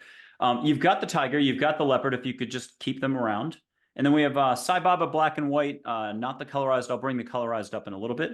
And people can let Sai Baba move in that photo. He's Mr. Miracles in my opinion, but just super compassionate and gentle. And Mac, an angel, don't call her Mackenzie, but everything plants, animal, nature. Between the four of them, Jaguar, Tiger, Sai Baba, and Mac, I keep going back to this, that backstage sizzle that's in the air, but also a smell, adrenaline, but other, is a high performance vibe. Attunement is the word I'll use. Between the four of them, do you mind closing your eyes and being gifted that goes into your quantum cell level in a positive, no competition involved, something that carries whenever reverberates around in the days ahead in a very pleasant, fun, unexpected, joyful way. So it's up to them and you to paint this further and allow the words to come out later to say, what am I talking about? What I'm getting from Sai Baba and Mac is purity, knowing, knowing, and knowing. Oof. And the purity of Mac is the purity of love, right? It's a bit of a heart chakra color and energy, and purity is love, purity is God, purity is truth, and truth is what's true is always true, right? So when I draw upon what's happening on stage in the midst of those energies, I'm going to say the process of becoming, right? That's a process of becoming all of those things that the others, that Mac and Sai Baba are holding space where Sai Baba is clearly in his knowing, and he's holding space that we are as well. And then the stage is the process of becoming, and becoming what? Purity of love, energy, truth, and knowing through presence and being. And on the stage, that's knowing. That's Becoming with the capital B. Yeah. So one more reminder from Sai Baba. We'll put him away, even though he's still here. There's no putting him away. Well, I think you just said the words, he's still here. That's what he said to me when you said the words. Knowing that he's still here, he's actually still here. He's here now. We are known, we are attended to. And that's what he just said. Try to keep the psychic stuff shut down, because if you can do your own bicycle riding, you're all set. You're Lance Armstrong, the wrong example. You're, I can't name a single Olympic rider right now, but you know what I'm saying? Here's Heather, who makes hearts in her photos. I have many, many hearts. Go to the website. Oh, please subscribe now, like, comment, share that one little thing where you're like, whoa, I had light in my room go off as the light bulb went off, and I had to look around and wonder whose light was that. Can Heather remind us about our own light within and around, and how if we just allow and even see a little more, I don't know what to call that, fuchsia, pink, orange around her, there's some lesson message reminder in there. Well, the lesson message and reminder that I'm receiving for sure is that compassion begins with self-compassion, right? And so only when you have compassion for yourself can you have compassion for others. And so that comes into the 3 layers of forgiveness as well. So A Course in Miracles would tell you that there are 3 layers of forgiveness. Remember, forgiveness was one of my stories when I first started the practice. And the first layer of forgiveness is just even a perceived offense where there's a perpetrator and you're a victim. That alone is hard enough for most of us to forgive. But the higher and second layer of forgiveness is for us to forgive ourselves. And people say, wait a minute, what do I have to forgive myself for? They did this to me. In many contexts, it's forever believing that that was true, forever believing that you were unworthy, forever believing that you were what they said you were, and that you deserved what they did to you, and so on and so on and so on. But the highest level of spiritual accountability is actually a realization that there's nothing to forgive. Because in the way that people say the universe is perfect, everything is perfect, what they're talking about in my words is vibrational precision. So when we are actually self-empowered and accountable and releasing those things that don't serve us, we're being deliberate about the creation, the ways in which we've informed the field, right, of our vibration. So there's just a lot going on there, but the way to feel compassion for others is by self-cultivation, right? Cultivate a relationship with yourself that is self-compassionate so that you can hold that space for others. I want to tell you that humans, we are desperate. We are just desperate to be able to just speak into something that we hold as shame, that we hold as guilt, that we hold as, hold outside of God. We hold in denial of the divine, and people desperately need someone to talk to that can see them, even in the midst of what they're up against. So compassion, compassion, compassion. It's an inside job before it can be in service to others. Yeah. There's a story of the 2, I don't know what to call them. This would be ancient China, Zen master stuff, Joshu, maybe a teacher and a student, or 2 teachers, but one more learned or just awake or open than the other. But they get to a stream, and there's a lady who needs to cross. She doesn't want to get wet. One of them kind of breaks the unwritten rule of being a monk and uses a piece of clothing or something to help her across the stream. I know the story. Yeah, picks her up.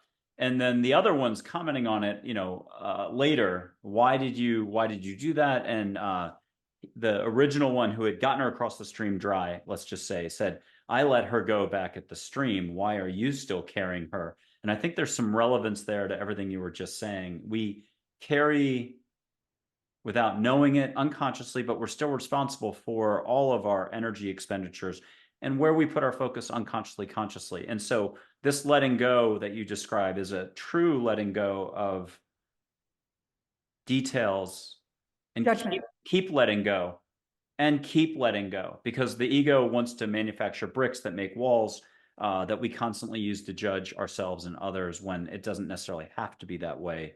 It's whatever way you are doing is what you experience. I'm sounding like you. You're right. What you're releasing is not just judgment, but literally history, memory, identification, collective agreements. There are many things that you're releasing in order to be in pure presence and being. So all of these things are something we've spoken into. It's a fantastic thing that you brought up, because the egoic construct is identification of self as separate, and it doesn't exist in the now. And so it activates history, memory, identification, collective agreements, limiting beliefs, agreements made in fear, and projects it into the future to anticipate and expect that that will happen, inform the field, create it, and then go, aha, see. It's always Rippling. Yeah. Yeah. And So, Angel said once, there is no right or wrong, but there's but there's proper understanding. Good luck with that. That could be lifetimes or weeks or months or years. But if you're grabbing Kim, I have a feeling she can, we'll do the funnel and the marble example you gave. Maybe that was before the show, where eventually the marble in the funnel goes kerplunk and hits the X, which, could be here, could be the heart, just connected to the universe with no barriers or boundaries, more peace. Okay, Archangel Michael for you, within India, yoga, something karmic theme. I don't know what it is. That's why you're here. You're the expert. What have you got for us from Michael? what I feel right now is expanding the auric field. That's huge. And so when you bring me to a moment of India with Archangel Michael, what I see is expanding the auric field, actually to envelop planet Earth, right? And to inform the field of love, and to inform the field of, again, truth and purity and presence of being.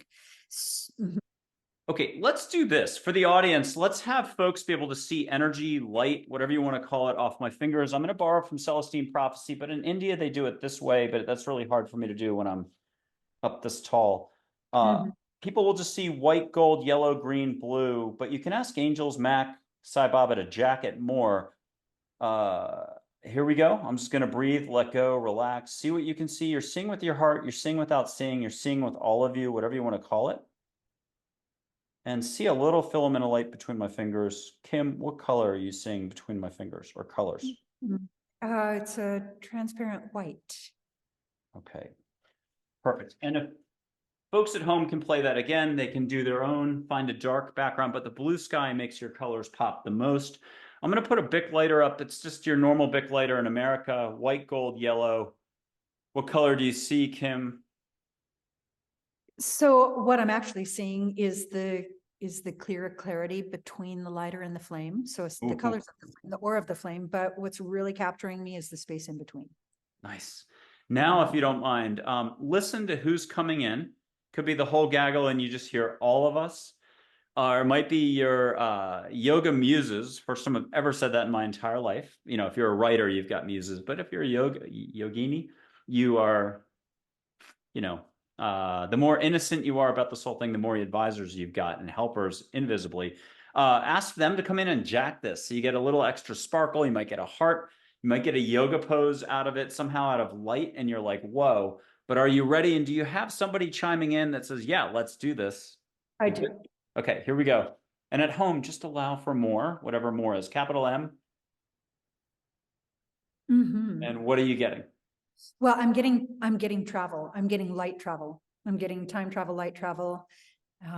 Maybe you would call it teleportation through light. That's how you travel through light. Okay, beautiful. I can't touch that. I'm going to put up my guardian angel, silhouette of an angel, but she's double white balls of light at my website. On the book cover with Charlotte, I've got an iPhone, but you can just look at the book cover. Metallic balls of light. Fine, I'll find it. But here is Min, or Minwala, a soft-spoken professor. She's light waves of energy in water. So people can catch, and you may already be getting this, but catch an ocean that you haven't had in a while that is total reset for you, a reminder of just like, there's always something else. And here's the book cover. Blue is Charlotte. We've already had her up there. And then my guardian angel is the whitish one. You can see faces in there. Charlotte and Min. And Ual is a Polynesian morning glory, but Ua and La is rain and sun. Let me just do this. La, I think, is rain. Ua is rain. It's rainbow, water morning glory. Here she is. Just call her Min. Lakota Sioux word for water. And if you don't mind catching like 6 different flows that somehow still work out together, from an ocean smell to that yoga vibration to the allowing for simply more love that's already here within. Mm-hmm. And if you'll either look around the studio in one particular spot, I have not done this in a long time. I forgot. She'll do the shimmering like light off the ocean where you get that rainbow light mixed with like a white milky reflective, I don't know what to call it, light waves of energy, but in the air around you. I'm Mm-hmm. not seeing here. Let me look at you. What are you seeing around you in the air at all? Are you getting the physical viewing of light? It's coming through an actual light ray. So the light ray itself is coming through a 25-foot high skylight that has natural light coming through with a rainbow film. And so the rainbow film is lighting up. Perfect. And then finally, for your own personal fun, because we never get enough, we don't give ourselves enough. People don't give us ourselves enough because otherwise, all day long, we'd be giving ourselves compliments and others for no reason whatsoever. What a great way to do it. Could you get 3 compliments if you wish to share one out loud, just to say thank you for doing everything you're doing today? Min, what does she have for you? Just acknowledge it. You don't have to say it out loud. Or it might be one of them might be humorous that you're like, yeah, I could share that out loud. Mm-hmm. The main thing is there are some words I said a minute ago, and I'm really picking up on that right now, because when you said take it from the glistening ocean with the waves to backstage with adrenaline rush of the yoga athletes and so on, what I'm getting is unified field, right? We're all together as one, individuated aspects of the creator in a unified field, right? And we all inform the field. And so Men is actually thanking me for the ways in which I inform the field through my knowing who I am, through, so one of my invocations is I know who I am in truth, what I am, and how I serve. And this is the way in which I inform the field.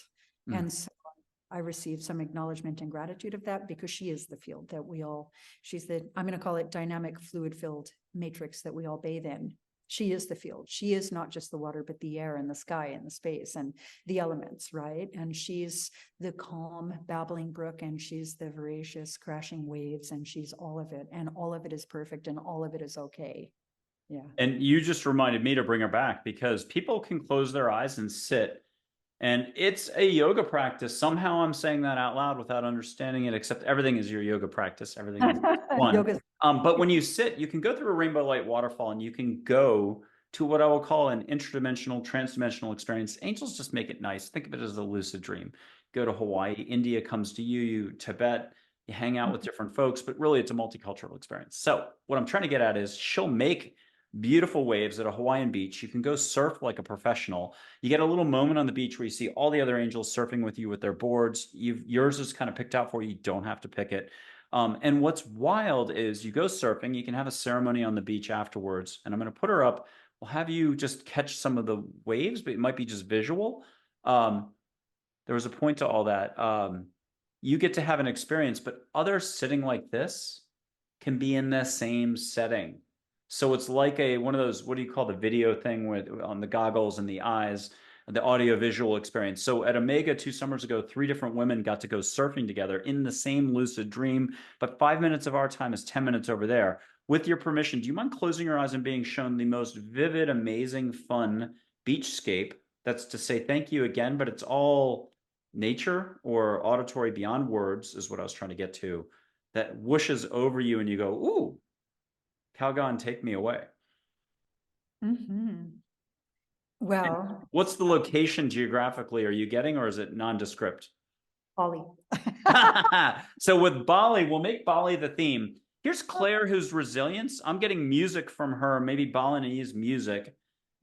She's an angel who's all about resilience. And so she's fantastic because she's a reminder to flip it. Whatever's happening to you, to open it up. And that's all I feel like you've been talking about is take what you've been given and go for the heart or more into beyond.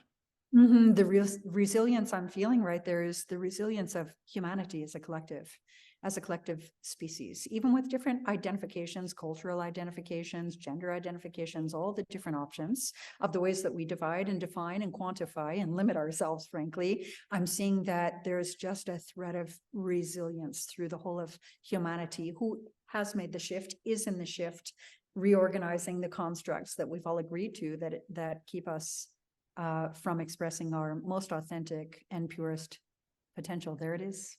Okay, Yep. I'm going to do two at once. I don't think anyone's ever done this yet. I've done Joy for this. I'm going to make an E.T. Remember the 1980s, the alien movie, the little cute guy with the Yep. M&Ms and all the rest? He would light his finger up. Now, if you can bear with me for another 20 seconds, you can touch the screen to Claire and Joy. Let your finger light up a combo of pink and purple, and it'll be in your finger. You can draw a heart or whatever you want to draw in the sky. It'll stay as angel light after you're done drawing. Kim, this is between you, angels, and the universe. Have fun with this.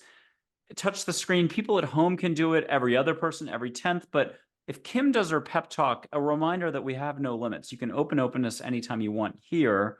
Your stage is here, and your stage is everywhere. Again, I feel like I'm talking out of your playbook here.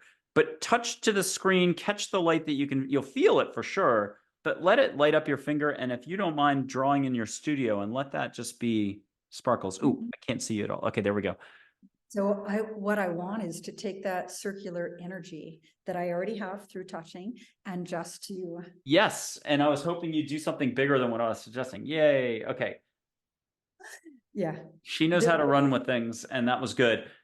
Four archangels for you. Michael, Gabriel, Raphael, Uriel, to wrap up this part of it, and then we'll get back to sort of just final reminders for us all. Living more, loving more, allowing more, being all we can be, that we already are. But Michael, Gabriel, Raphael, Uriel are in there, and in a totally different fashion.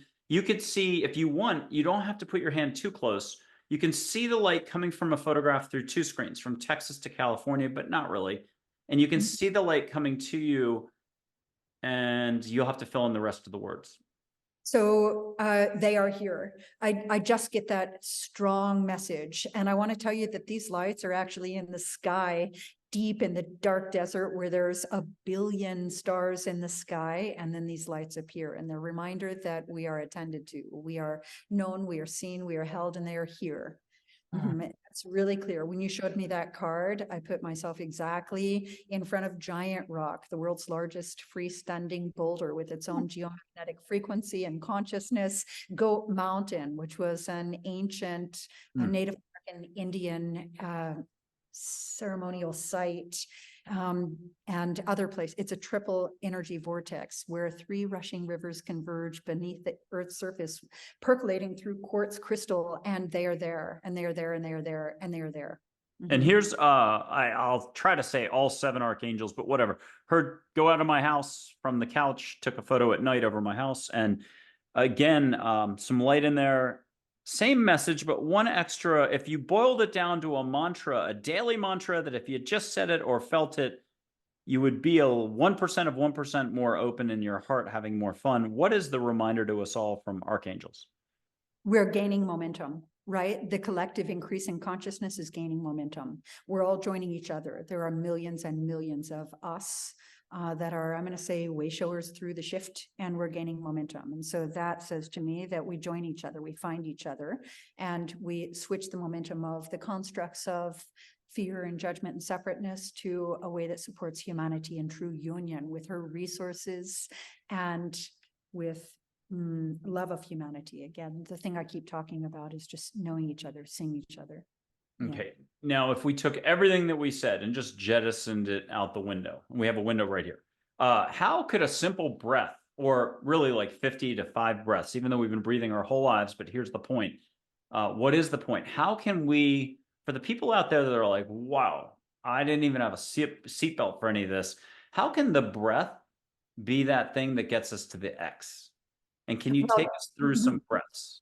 Yeah. So the first thing is the breath is a bridge between the mind and the body. So when I go on and on about demonstrating mastery of central nervous system, that's learning that the breath is the bridge. And you can actually learn how to calm the central nervous system when you get triggered through that parasympathetic, in through the nose, out through the nose, through the throat, from the belly, if it's an ujjayi breath. So that's the first thing I want to speak into, is that the breath is the connection between the mind and the body, and the demonstration of mastery of that nervous system.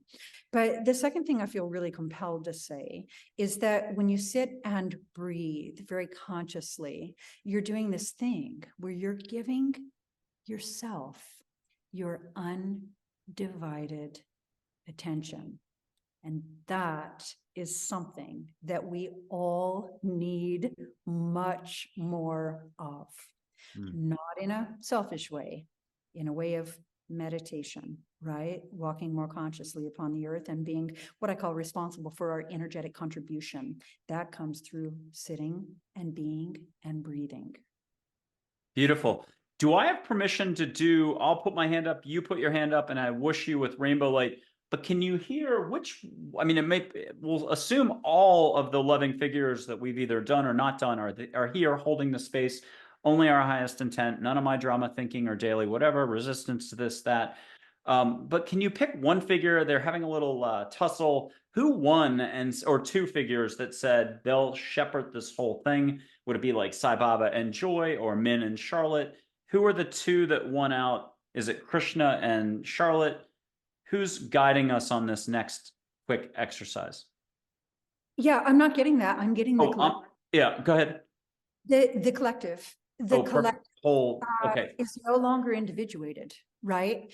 And the collective is all in collaboration with the shared mission of just increasing the vibratory field on the planet and through humanity. So I'm not getting that any one. Yeah, there we are. Okay. I'll pick Joy at this end to just do some sparkle and lighten up yes. whatever lightening up is needed, and then maybe pink sparkles on somewhere. But with your permission, I'll put my hand up and we'll just connect.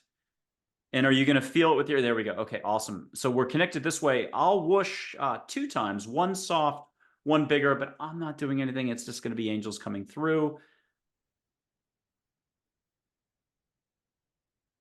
Kim, what did you get there? Do you mind describing your back, the chakras? What are we talking? The spine, as you say. A cool energy surface on the palm, like a really light breeze, which I interpret spiritually as like releasing, just releasing to move toward that flow state. So kind of like actually a light breeze that is just a little cooler than my body temperature. Now, for me to be like a dog that said pretzel or squirrel, I have a little ink mark there and a freckle. Last time I did this on another show a couple days ago, yesterday, I had the ink mark on my thumb. So anybody who's paying attention, the ink mark has moved. Okay, that was just a bit of humor to reset, because now we're going to do this again, but bigger. What does bigger mean? Who knows? You're the only one that can figure this out. And Kim, you know what bigger is. So we're going to go bigger or go home. You're almost at home. Let's go big.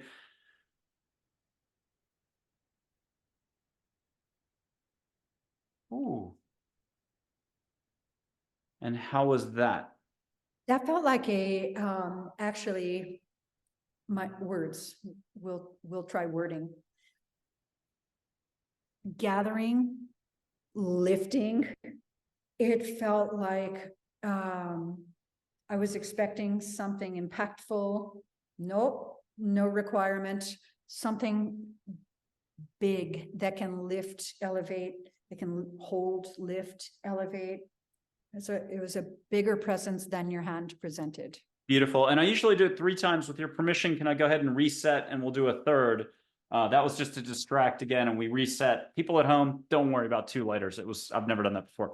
Okay, I'm going to do one more time. It was just a like total, I don't even know the word I'm trying to find. Just a slight distraction, sleight of hand. Bic lighters are great. Keep using them. Okay, I'm going to do a third final one, but may it ripple for folks into the future, and may it leave you with a reminder or two where to take us as we close out on the whole show. Here it comes one last time. And again, may this ripple in the most unconditional love, blessing, ripple, joy. Let joy do her job, and let her ride this surf wave.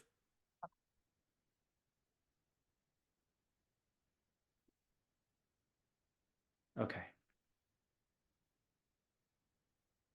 And did you get that one?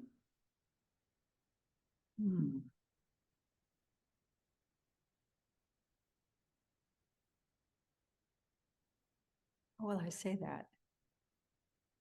It's the first time I had to pause. But that's okay. I saw it to me going up your back, like close. That's how, the only way I know how to describe it. That's the only little bit of detail I got, was real close up the back. Okay, so up the back are in proximity of the words that I'm deciding upon.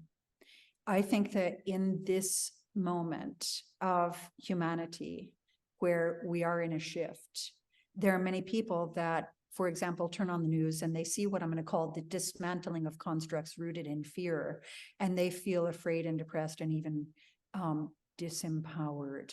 Mm.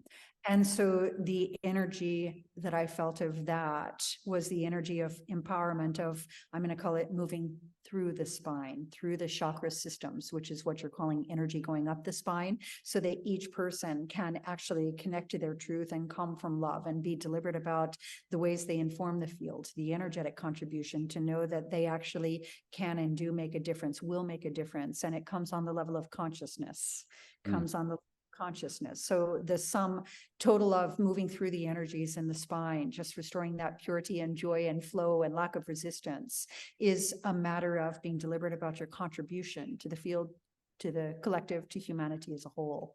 So when I say, oh wow, how do I word that? No, that was great. That would be it. Yeah, that pink light lit up every little bone joint in my spine, which means the chakra systems. Yeah. Awesome. And I'm going to read, I don't know how to explain this. So I bought a home in Austin, Texas, like 2007, when I was in my early 40s, first home I'd purchased. But I decided to do a mantra list, a little quotes that I collected back in the early 90s, back when I didn't even know I had a diary. I got these quotes, they just jumped out at me, but sometimes they would take 20 years for me to understand a word in it, a phrase that, like, for example, the expression non-duality. And I'm going to read one from Siddha Katrapa, if I pronounce the name correctly, obviously an Indian figure from days of old. Whatever the yogin sees is his instruction, and realization that all he sees is unborn. That is the most excellent guru. Innocence is the way to realize non-duality, for here the effects of virtue and vice are one. Can I have you comment on that? And I'll repeat it if you want. I don't think you need it, but yeah, I want to talk about the first two parts of that, and then I'll have you repeat it so I can speak on the last two parts of that. For me, I felt four messages there. So our lives, it is widely held in the spiritual wisdom teachings that there's something that our soul has chosen to learn through in each incarnation, and we can call that a precognitive agreement.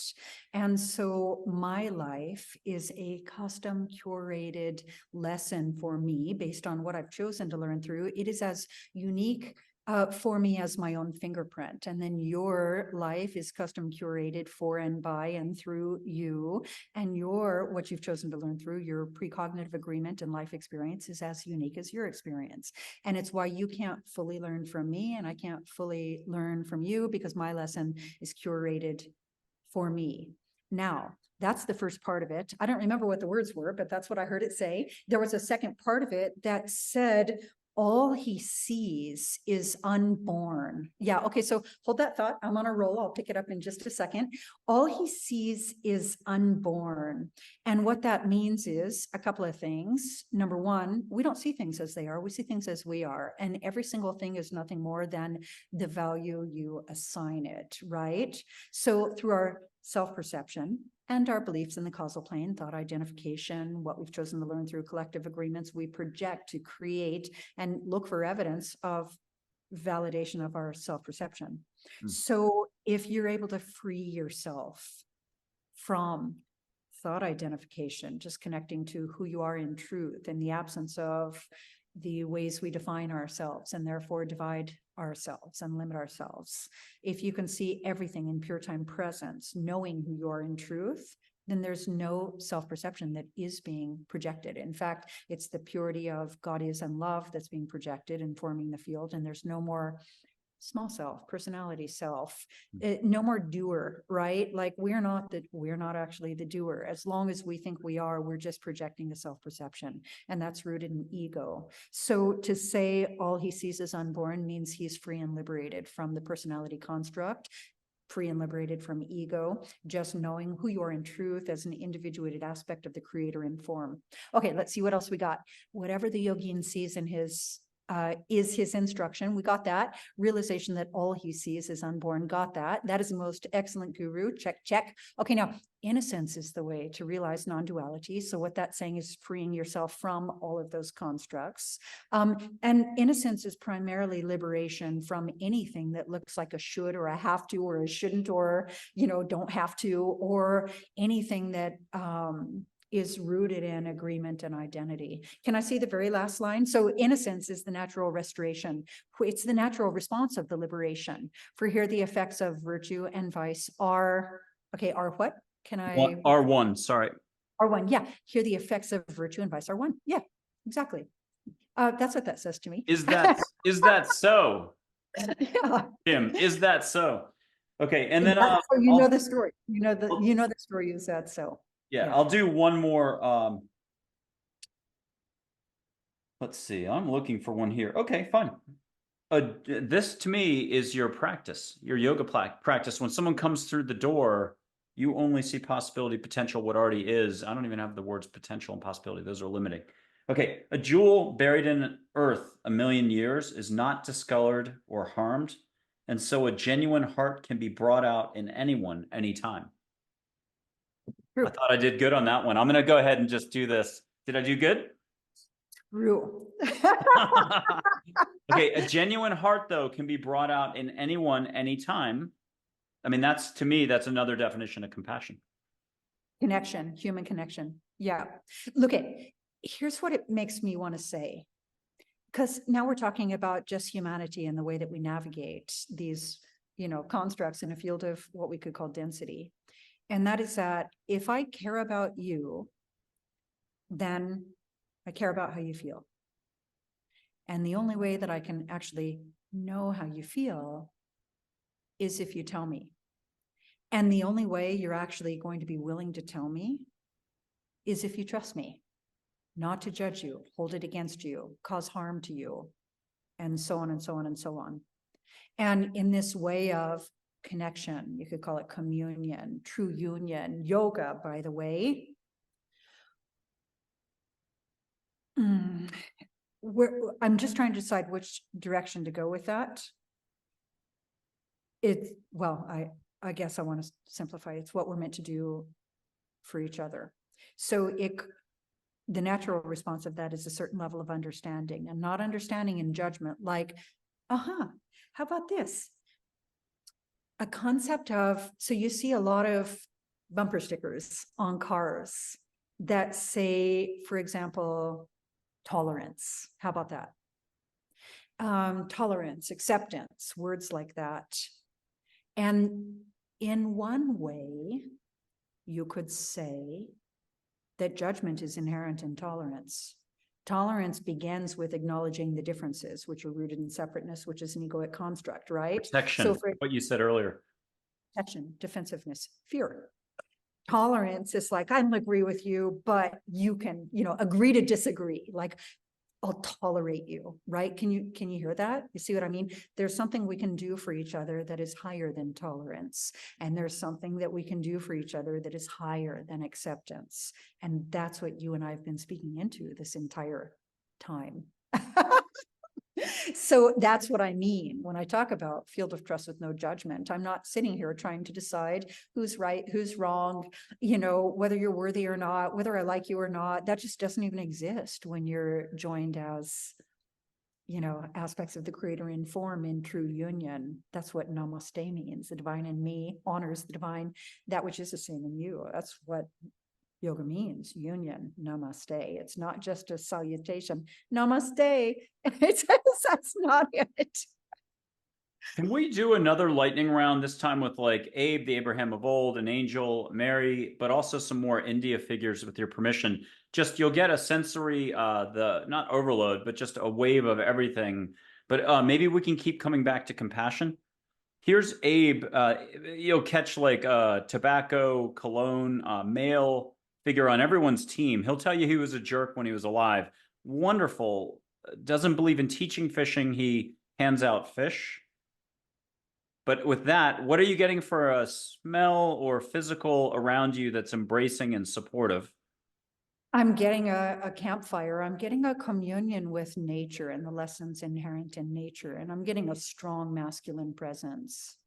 Yeah. And what's he say on a humorous, just very practical? What's he say about yoga that has nothing to do with philosophy or spirituality, but that is actually kind of witty and fun? What's he say about yoga? Well, I think he's saying that the connection that we find through into the self in yoga is the connection that he finds through into nature. Oof. That's what I'm picking up. And the fire is the symbol, which means purification. So we're sharing the energy of purification there for me. No, absolutely. And then Gandhi, just a little bit of humor from him. He's very spry, is the only way I know how to say it. I went to Gandhi's house in India. Ooh. Yeah. Gandhi's house is now a museum, and it literally has his library with his books, and it has his spectacles, his walking cane, his leather thongs, his mattress on the floor, stark simplicity of the life. That's powerful. Yeah. And what's Gandhi have for a reminder for us all? Let me just receive. I don't want to project experience or knowledge. I want to actually just receive. Yeah, I feel a sense of personal satisfaction that he knew what he came for, and he feels that he succeeded in his mission, and still to this day succeeding in the mission. That's what I got. Okay. Did we do Ganesh already? I don't remember on air. We didn't. I think we did Krishna. We'll do Yeah, Ganesh again because we can. We did it before the show. I know that, but yeah. allow, ask, and receive for everybody at home. Put your hand out. You can receive your own mini experience. Yes, so I am standing on the side of a river that is flowing with golden water. The water is gold and sparkling, and the message of Ganesh for me in this moment is that the river has always flowed, is always flowing, and will always flow, and it comes according to your level of allowing. It's there for you. It's there for you. Always has been, will be. So if you ask, align, and allow. I think those would be the energies in that order: ask, align, and allow. Can there be a watery message of some sort from Lakshmi?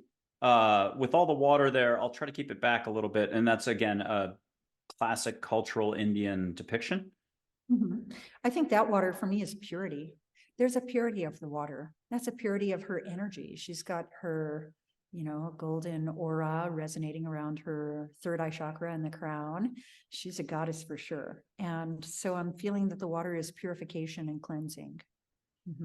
She's offering it to us. She's already received. She's offering. Okay, and I had one more figure for you.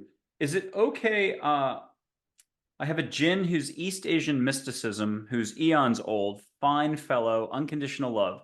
He's the Energizer Bunny meets the Encyclopedia Britannica. If you're going to see angels in human form, which you can, just set it up and watch sparkly-eyed strangers that you're still shaking your head on 3 weeks later at the airport, coffee shop in your local town. Let them pop in. Just allow for it, make the request, forget about it.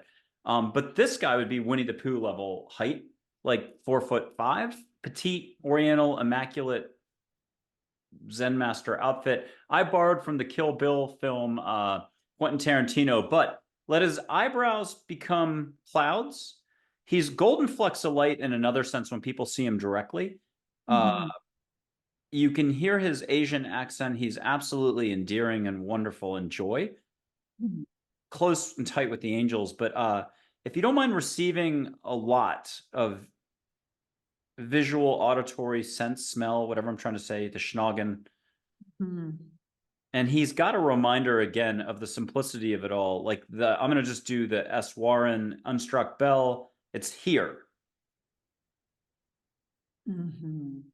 Here and now, we'll do the Ram Dass reminder. Except this is just the Jinn, even though it's an entire category, like saying continents. When you say Jinn, it's going specifically to Alabama, our Jinn. I'm the worst at this. Sorry about that. I have room for improvement on my language, but this Jinn is amazing. Unconditional love. You don't need his name, but anytime you refer to him, it'll be him. Beautiful. Okay. What have you got for us from him, or should I leave it up or pull it back? Is it okay? Yeah, so I've received fully, kind of straight away. And if I was teaching someone yoga and okay, so Exactly. look at this. There are things that I've done that I've taken, I'm just going to call it like all the way through. And then I tell people that actually I can teach them how to do that. And then I take out the biomechanics. You can use your strength to create space and express range of motion, spoon feeding the millimeters, come with the command, blah, blah, blah. There's a knowing. Here's what it is. There's a knowing in me because doing is knowing, right? Mm. And then when you have this knowing in your tissues and you have the ability to articulate it, then you can support others in the learning as well.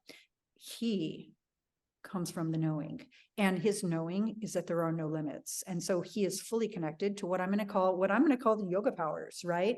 The ability of teleportation, telepathic communication, by the way, energy healing, and by the way, chi balls, the ability to know that you can concentrate energy and project it through a room, that everything is energy, and so on and so on. So he is a mystic, and he's in his knowing, and he's saying to me what I would say to my students, which is like, my words are, the only difference between you and I is the number of mindful repetitions. And what he's saying is the only difference between you and I, meaning the collective you, not just me, but all of us, is that he knows there are no limits. And he knows because he's released them and is doing his knowing in the way of the true power and potential of a divine inform, a mystic.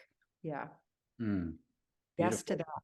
And Yes to to that. that, I love the concept of no limits. If there are no limits and you knew it as a kid, perhaps there are really no limits. We do a lot of adulting, thinking, structure, thought forms, as you say, and everything else. It's all when you want to let go of it, you will let go of it at some point. And more loving, more heart, more openness. Opening openness is available anytime you wish. Take us down this last final, if you want two final chapters here. How can we wind down or wind up our hearts and get going, living more, loving more, allowing more? Everything is yoga. Sipping your coffee is yoga. If we want to talk divine energy, divine light, cosmos, just being connected to all there is without any barriers. I'm doing the best I can to do my usual of a top hat, cane, tap dance, those click, click, click shoes that make sounds that Fred Astaire would do. That is it. I'm handing it off to you. How can we appreciate and embolden each moment? How can all moments be the same?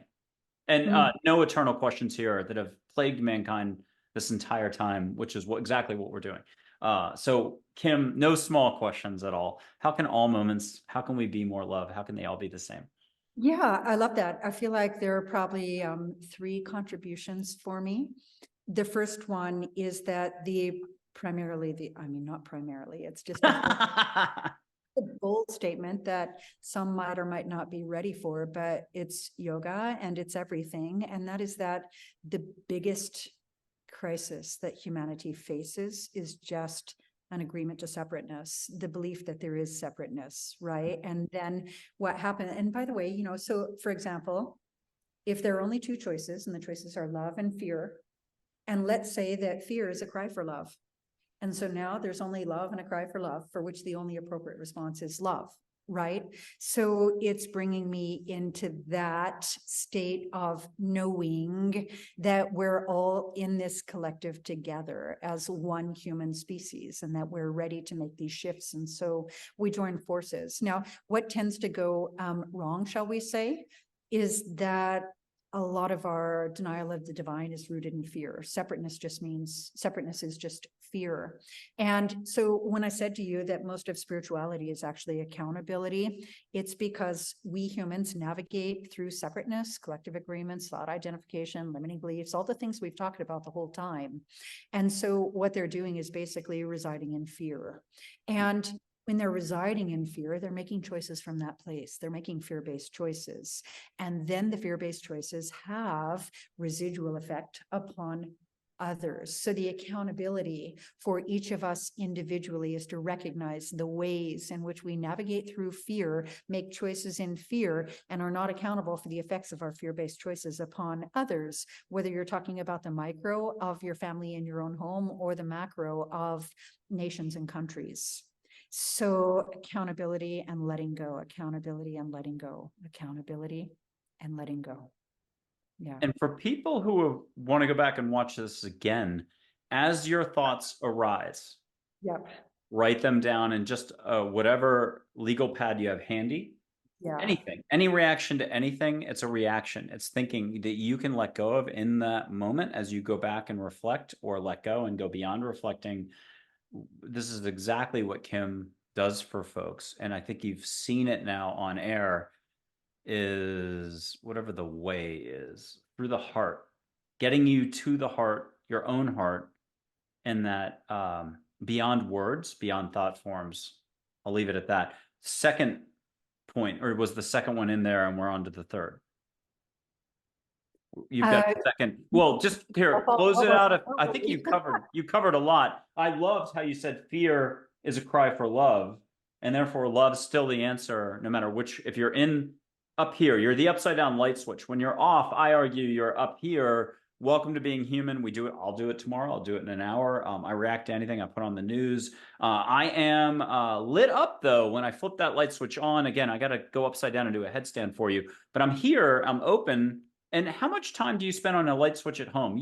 I don't even look at it. I flip it. Once in a while, I'll look to make sure I'm sort of not hitting the lamp if it's close to the lamp.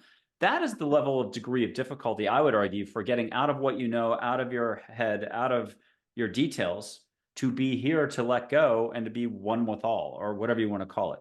present. Present. Thank you. Presence. It's my birthday, so I want presents, not one. Okay.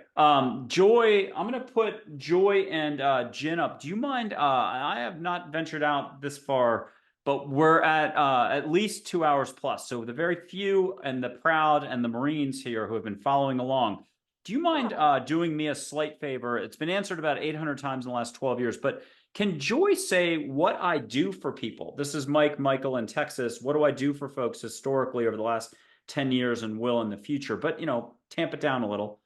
What is she? I introduce you to your natural state of being. Thank you. And let's get you a compliment. And unfortunately, you're going to have to take it from the yogi's mouth, guru's mouth. What does Joy say you do for people? So what I'm feeling is she's not. Go verbal direct. This time it's going to be a compliment. You're going to have to take it. It's going to go on your t-shirt tomorrow that you're somehow magically getting. Okay. Let me make sure I understand. She's complimenting me and I'm telling you what she's saying. Yeah, she's going to say exactly what you do for people in Joy's exact words. So you're on the roaster now, or the barbecue. Shrimp, you're the shrimp on the Barbie right now. If I'm understanding you correctly, she's telling me that I am the space. Yeah, I am the space. You did good. Thank you. And we're going to do it one more time with the gin, because I think he's going to have some flavor. If you don't mind, stick me out into the public square here. It's not a flogging. Yeah. And what is the question? What do I do for folks? And then we'll do, what do you do for folks? Oh, what do you do for folks? Oh, that's fantastic. You create the container, right? And you gather, you create the container, and you're in a way the sunship. Yeah, because you've got the space for those who know to come, and that's your joining in union, the angels and light workers with the humanity that resonates with it. And then with the big, he's got belly laughs. So what is his for you? You help people and then let them fill in the blanks. And what? For you. He's complimenting me. Yeah. What do you do for folks? If he had to go to a cocktail party tomorrow and say, Kim Tang does this for folks. Yeah, I would say doing is knowing. He's honoring my self-cultivation. So he's saying the reason you can do it for them and show them is because you've done it for yourself and you've shown it to yourself. And that is what he has done too. So it's that doing is knowing energy for sure. So he's honoring that. We can only give what we have and we can only receive what we can carry. So he is that, and he sees that in me as well. Being by doing, or doing by being, or doobie-doobie-doo. And with that, do you have a final reminder for us all why this is actually really fun to do, really easy to do? It's always right there in front of us. It's the last place we want to go. And I'm going to quote 4 different sources, if I can remember any of them: Esther Hicks, Abraham Hicks, The Alchemist, and the Peaceful Warrior movie, and also the book. And finally, Seth from the 1970s, Jane Roberts. It's not going to be found externally. It's the last place you're going to want to go is here. And guess what? There's universal forces, no matter what you want to call them: angels, a jinn, your ancestors, Buddha, India figures, here to help. Let them do their jobs. You're already that love, that light, fully connected. You only have to stop thinking you know something, the resistance, or like, oh, I haven't got time for this. I'll start next Tuesday. Kim was correct. I'll start next Tuesday, but Tuesday, 2 years from now, you realize, oh my God, I lost 2 years. Time's a construct of the mind in one way, and time's a construct of the mind in another. So, what's your pep talk here for how simple this is? It's staring us in the face, but it's not even staring. We are the face, we are the this. I'm going wild here. What is the simplicity of this whole thing? How is it possibly this simple? In every single moment, now and now and now, and I can go on. You are in your choosing. You actually are in your choosing. And what matters is not what happens, but how you respond to what happens. Perception is a choice. It will be what you make it. You do get to choose. Memory is malleable. There's just like a lot going on there. So understanding that you're in your choosing in every moment, standing in pure time presence. This is the best way I can end with this. So many times I've been asked, thank you. Many times I've been asked, what is the most important lesson you've ever been taught?